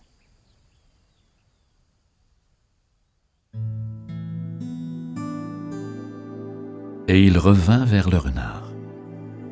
Adieu. Adieu. Voici mon secret.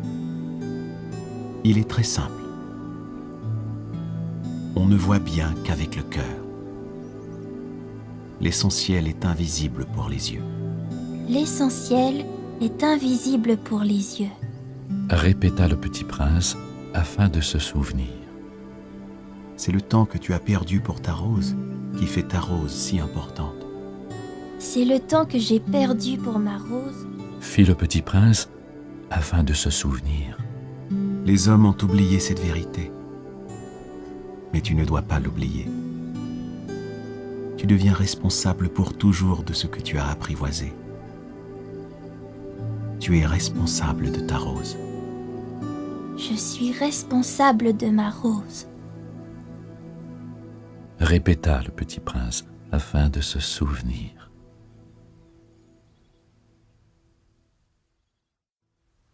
Bonjour. Bonjour, dit l'aiguilleur. Que fais-tu ici? Je trie les voyageurs par paquet de 1000. J'expédie les trains qui les emportent, tantôt vers la droite, tantôt vers la gauche. Et un rapide illuminé, grondant comme le tonnerre, fit trembler la cabine d'aiguillage.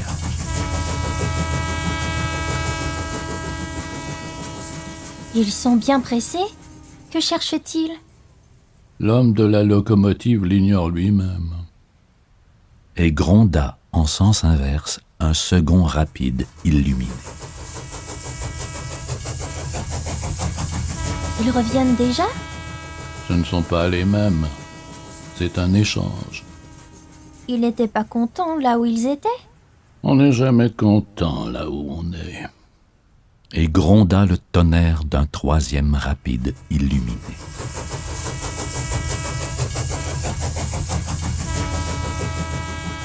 Ils poursuivent les premiers voyageurs?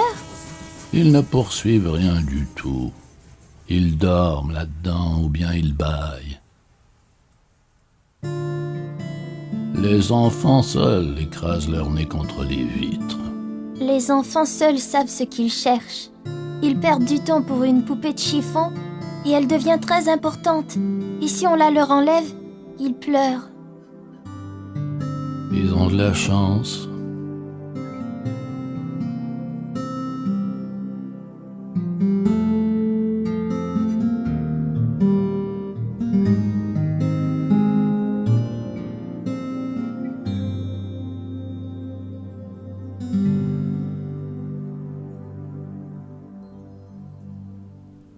Bonjour. Bonjour! C'était un marchand de pilules perfectionnées qui apaise la soif. On en avale une par semaine et l'on n'éprouve plus le besoin de boire. Pourquoi vends-tu ça? C'est une grosse économie de temps. Les experts ont fait les calculs, on épargne 53 minutes par semaine. Et que fait-on de ces 53 minutes? On en fait ce qu'on veut.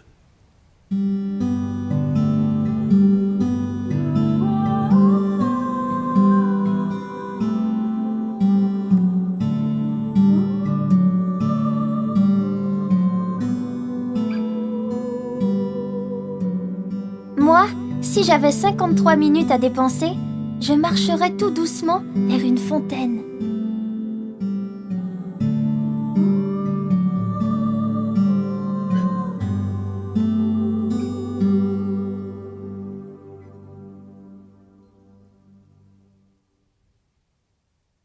Nous étions au 8e jour de ma panne dans le désert, et j'avais écouté l'histoire du marchand en buvant la dernière goutte de ma provision d'eau. « Ah, dis-je au petit prince, ils sont bien jolis tes souvenirs, mais je n'ai pas encore réparé mon avion, je n'ai plus rien à boire, et je serais heureux moi aussi si je pouvais marcher tout doucement vers une fontaine. » Mon ami le renard? Mon petit bonhomme, il ne s'agit plus du renard, Pourquoi? parce qu'on va mourir de soif. Il ne comprit pas mon raisonnement. Il me répondit: C'est bien d'avoir eu un ami, même si l'on va mourir. Moi, je suis bien content d'avoir eu un ami renard. Il ne mesure pas le danger, me dis-je. Il n'a jamais ni faim ni soif. Un peu de soleil lui suffit. Mais il me regarda et répondit à ma pensée. J'ai soif aussi. Cherchons un puits. J'eus un geste de lassitude. Il est absurde de chercher un puits au hasard dans l'immensité du désert. Cependant, nous nous mîmes en marche.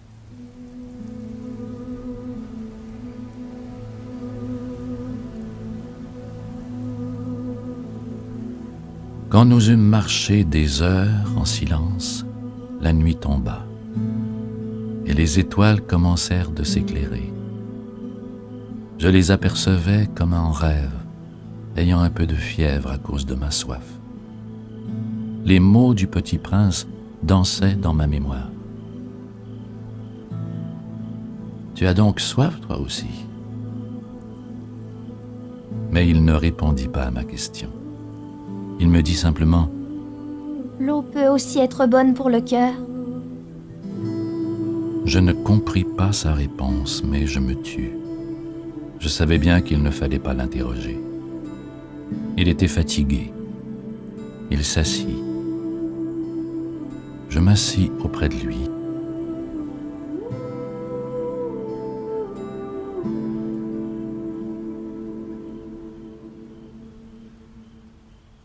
Et après un silence, il me dit encore: Les étoiles sont belles, à cause d'une fleur que l'on ne voit pas.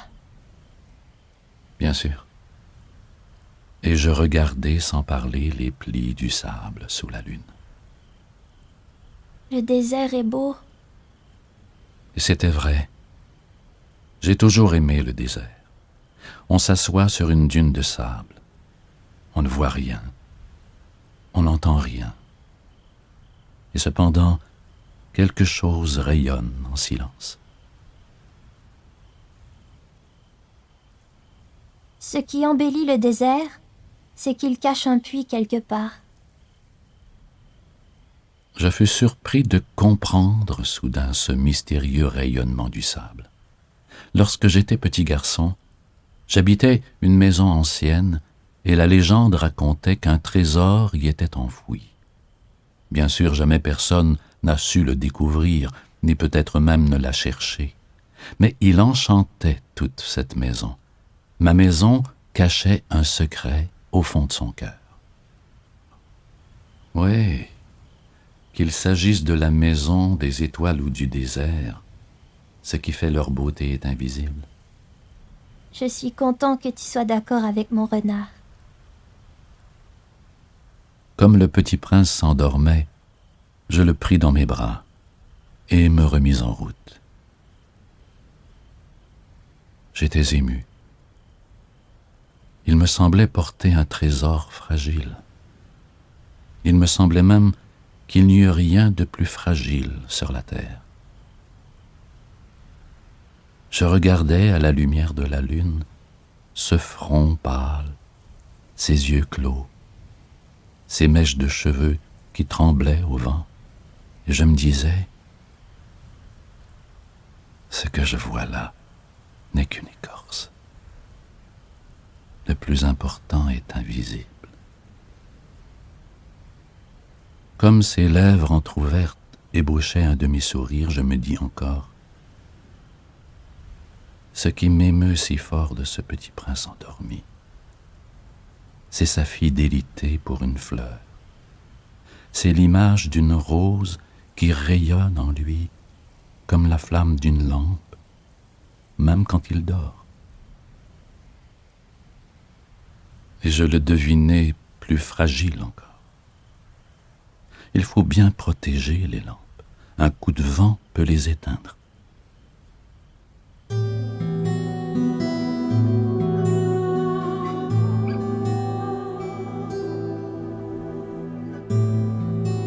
Et, marchant ainsi, je découvris le puits au lever du jour. Les hommes, ils s'enfournent dans les rapides, mais ils ne savent plus ce qu'ils cherchent. Alors ils s'agitent et tournent en rond. Et il ajouta: Ce n'est pas la peine.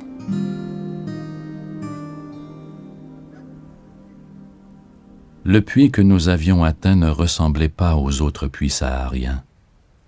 Les puits sahariens sont de simples trous creusés dans le sable. Celui-là ressemblait à un puits de village, mais il n'y avait là aucun village, et je croyais rêver. C'est étrange. Tout est prêt, la poulie, le seau et la corde. Il rit, toucha la corde, fit jouer la poulie, et la poulie gémit, comme gémit une vieille girouette quand le vent a longtemps dormi. Tu entends? Nous réveillons ce puits et il chante. Je ne voulais pas qu'il fît un effort. Laisse-moi faire, c'est trop lourd pour toi. Lentement, je hissai le seau jusqu'à la margelle. Je l'y installai bien d'aplomb. Dans mes oreilles durait le chant de la poulie, et dans l'eau qui tremblait encore, je voyais trembler le soleil. J'ai soif de cette eau-là. Donne-moi à boire. Et je compris ce qu'il avait cherché. Je soulevai le seau jusqu'à ses lèvres. Il but, les yeux fermés. C'était doux comme une fête. Cette eau était bien autre chose qu'un aliment. Elle était née de la marche sous les étoiles, du chant de la poulie, de l'effort de mes bras. Elle était bonne pour le cœur, comme un cadeau. Lorsque j'étais petit garçon, la lumière de l'arbre de Noël, la musique de la messe de minuit, la douceur des sourires, faisaient ainsi tout le rayonnement du cadeau de Noël que je recevais.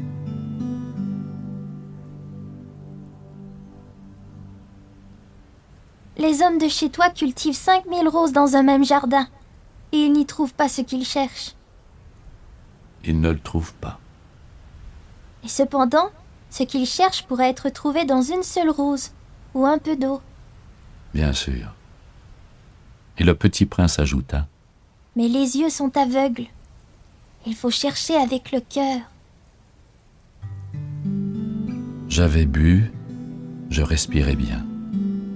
Le sable au lever du jour était couleur de miel.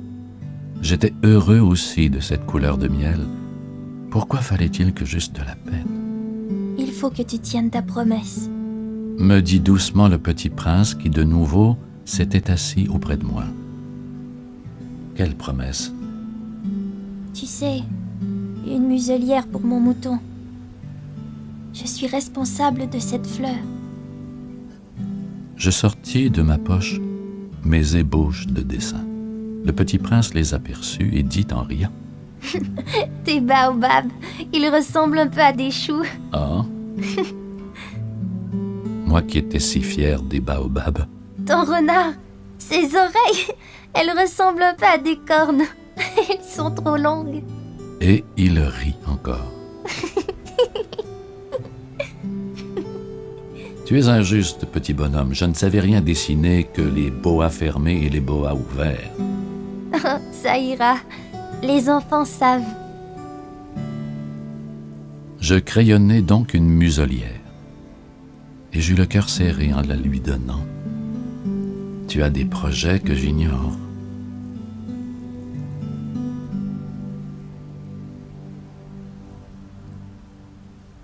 Mais il ne répondit pas. Il me dit, « Tu sais ma chute sur la terre? C'en sera demain l'anniversaire. »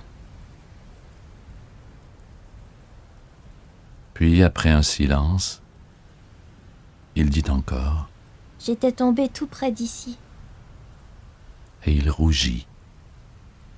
Et de nouveau, sans comprendre pourquoi, j'éprouvai un chagrin bizarre. Cependant, une question me vint. Alors, ce n'est pas par hasard que le matin où je t'ai connu, il y a 8 jours, tu te promenais comme ça tout seul, à 1000 milles de toutes les régions habitées. Tu retournais vers le point de ta chute. Le petit prince rougit encore. Et j'ajoutai, en hésitant, à cause peut-être de l'anniversaire. Le petit prince rougit de nouveau. Il ne répondait jamais aux questions, mais quand on rougit, ça signifie oui, n'est-ce pas?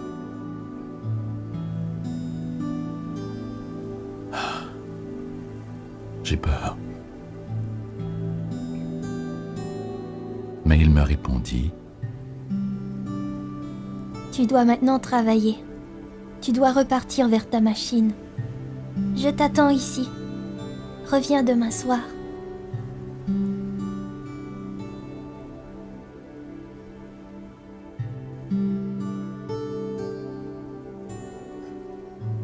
Mais je n'étais pas rassuré.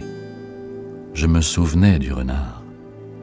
On risque de pleurer un peu si l'on s'est laissé apprivoiser.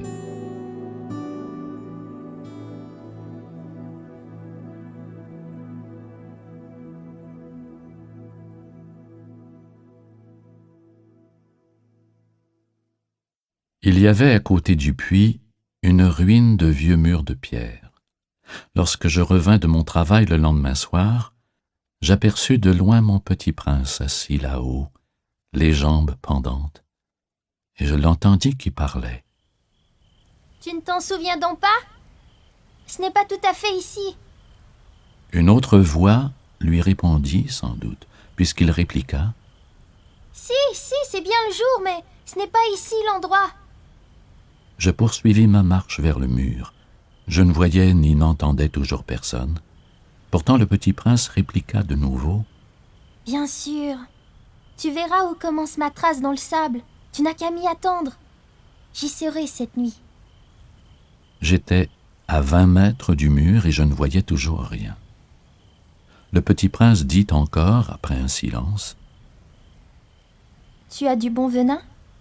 Tu es sûr de ne pas me faire souffrir longtemps? » Je fis halte, le cœur serré, mais je ne comprenais toujours pas. « Maintenant va-t'en, je veux redescendre. » Alors j'abaissai moi-même les yeux vers le pied du mur et je fis un bond.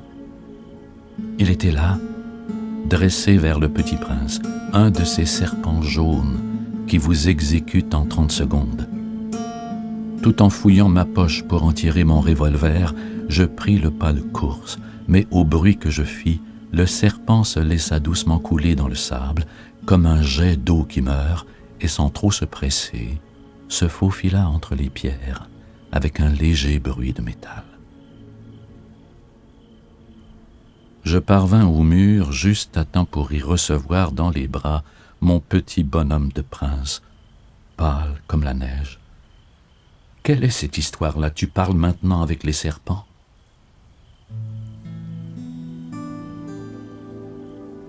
J'avais défait son éternel cache-nez d'or. Je lui avais mouillé les tempes et l'avais fait boire. Et maintenant, je n'osais plus rien lui demander. Il me regarda gravement et m'entoura le cou de ses bras. Je sentais battre son cœur comme celui d'un oiseau qui meurt quand on l'a tiré à la carabine. Il me dit « Je suis content que tu aies trouvé ce qui manquait à ta machine. Tu vas pouvoir rentrer chez toi. » Comment sais-tu? Je venais justement lui annoncer que contre toute espérance, j'avais réussi mon travail. Il ne répondit rien à ma question, mais il ajouta « Moi aussi aujourd'hui, je rentre chez moi. C'est bien plus loin, c'est bien plus difficile. »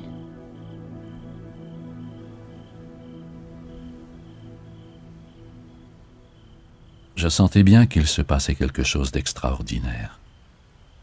Je le serrais dans les bras comme un petit enfant, et cependant il me semblait qu'il coulait verticalement dans un abîme sans que je puisse rien pour le retenir. Il avait le regard sérieux, perdu très loin. « J'ai ton mouton, et j'ai la caisse pour le mouton, et j'ai la muselière. » Et il sourit avec mélancolie. J'attendis longtemps. Je sentais qu'il se réchauffait peu à peu. « Petit bonhomme, tu as eu peur. » Il avait eu peur, bien sûr. Mais il rit doucement. J'aurais bien plus peur ce soir. De nouveau, je me sentis glacé par le sentiment de l'irréparable. Et je compris que je ne supportais pas l'idée de ne plus jamais entendre ce rire. C'était pour moi comme une fontaine dans le désert. « Petit bonhomme, je veux encore t'entendre rire. » Mais il me dit « Cette nuit, ça fera 1 an. Mon étoile se trouvera juste au-dessus de l'endroit où je suis tombée l'année dernière. » Petit bonhomme, n'est-ce pas que c'est un mauvais rêve, cette histoire de serpents et de rendez-vous et d'étoiles? Mais il ne répondit pas à ma question. Il me dit « Ce qui est important, ça ne se voit pas. » Bien sûr. C'est comme pour la fleur. Si tu aimes une fleur qui se trouve dans une étoile, c'est doux la nuit de regarder le ciel. Toutes les étoiles sont fleuries. Bien sûr. C'est comme pour l'eau. Celle que tu m'as donnée à boire était comme une musique, à cause de la poulie et de la corde. Tu te rappelles? Elle était bonne. Bien sûr. Tu regarderas la nuit les étoiles. C'est trop petit chez moi pour que je te montre où se trouve la mienne. C'est mieux comme ça. Mon étoile, ce sera pour toi une des étoiles. Alors, toutes les étoiles, tu aimeras les regarder.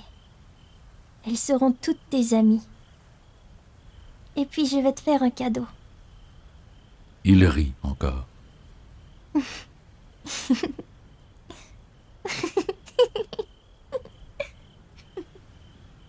Ah, petit bonhomme, j'aime entendre ce rire.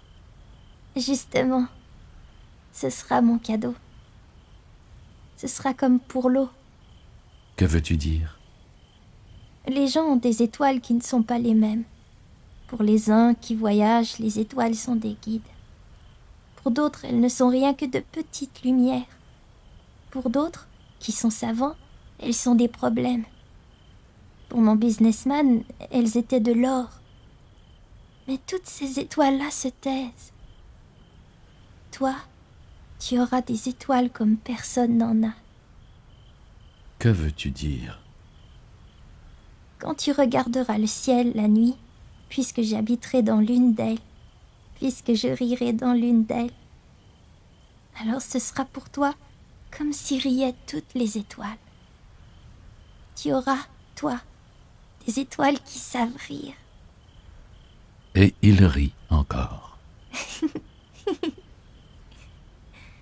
Et quand tu seras consolé, on se console toujours. Tu seras content de m'avoir connu.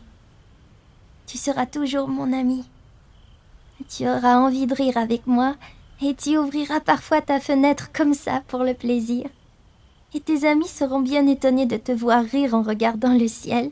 Alors tu leur diras « Oui, les étoiles, ça me fait toujours rire. » Et ils te croiront fou. Je t'aurais joué un bien vilain tour. Et il rit encore. Ce sera comme si je t'avais donné, au lieu d'étoiles, des tas de petits grelots qui savent rire.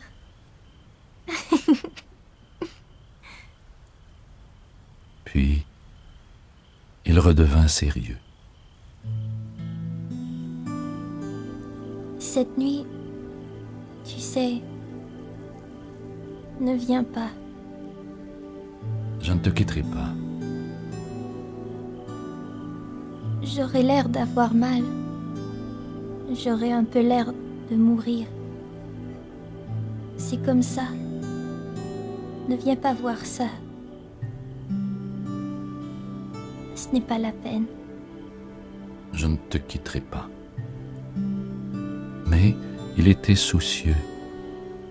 Je te dis ça, c'est à cause aussi du serpent. Et il ne faut pas qu'il te morde. Les serpents, c'est méchant. Ça peut mordre pour le plaisir. Je ne te quitterai pas. Mais quelque chose le rassura. C'est vrai qu'ils n'ont plus de venin pour la seconde morsure.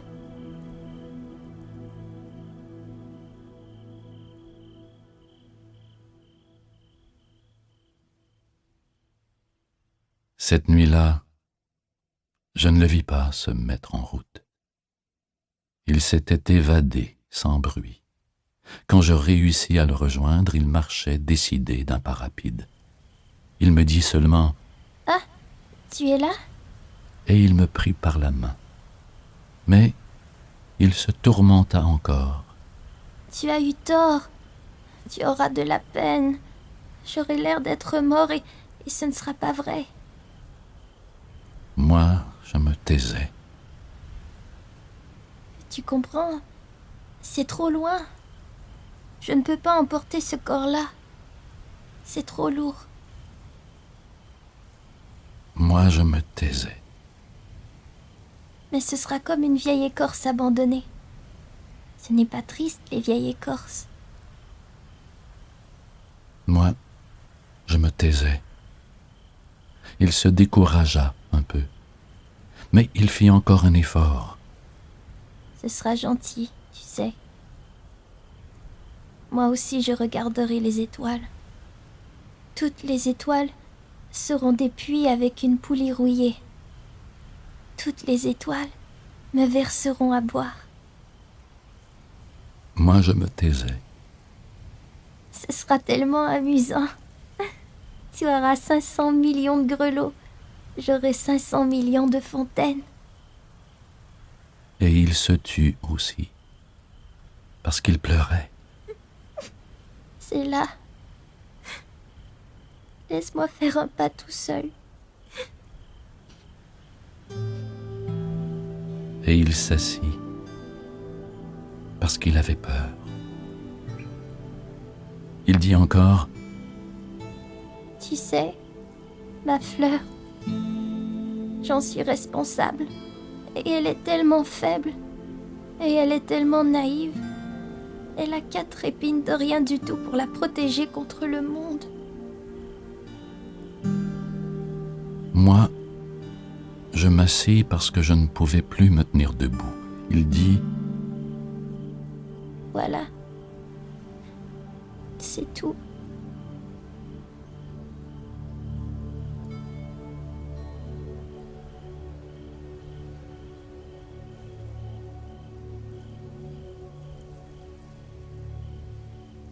il hésita encore un peu. Puis, il se releva. Il fit un pas. Moi, je ne pouvais pas bouger.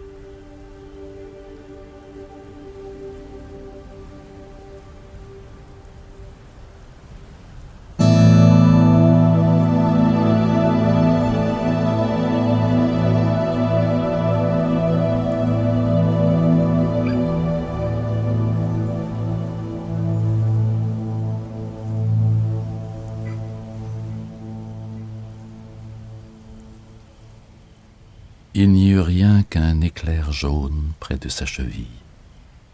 Il demeura un instant immobile. Il ne cria pas. Il tomba doucement, comme tombe un arbre. Ça ne fit même pas de bruit, à cause du sable.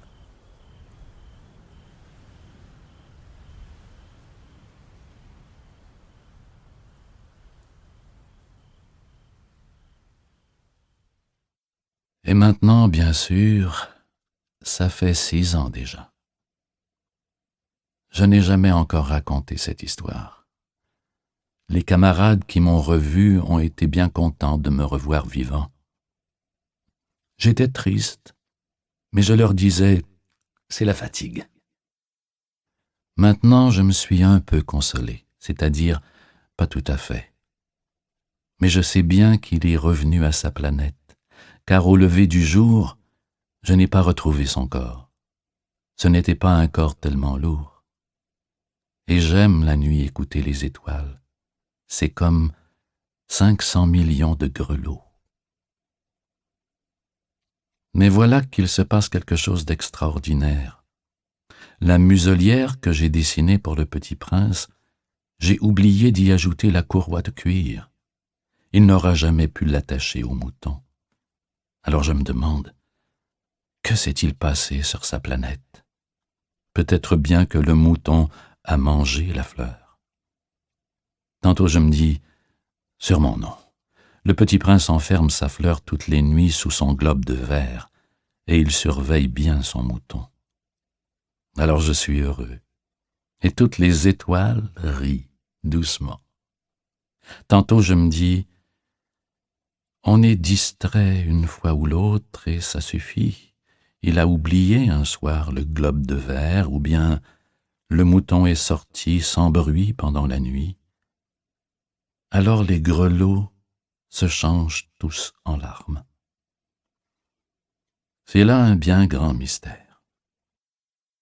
Pour vous qui aimez aussi le petit prince, comme pour moi, rien de l'univers n'est semblable si quelque part, on ne sait où, un mouton que nous ne connaissons pas a, oui ou non, mangé une rose.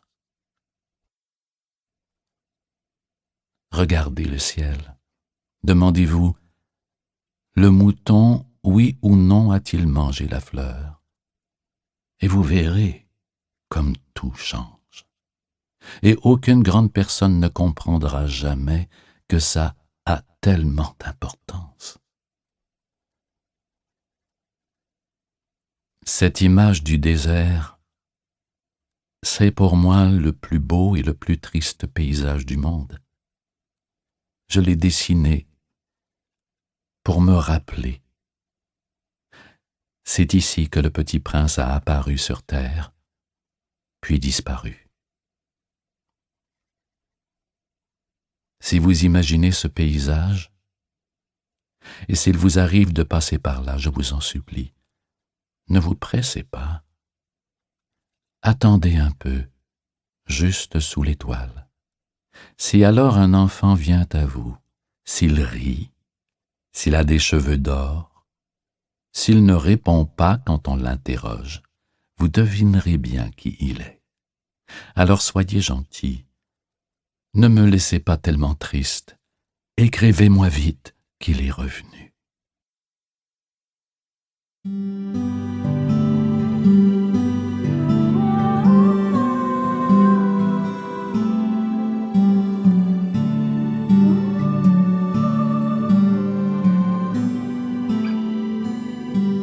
ADA Audio vous a présenté Le Petit Prince d'Antoine de Saint-Exupéry, avec les voix de Élisabeth Gauthier-Pelletier, Caroline Boyer, Catherine Renaud et Tristan Harvey.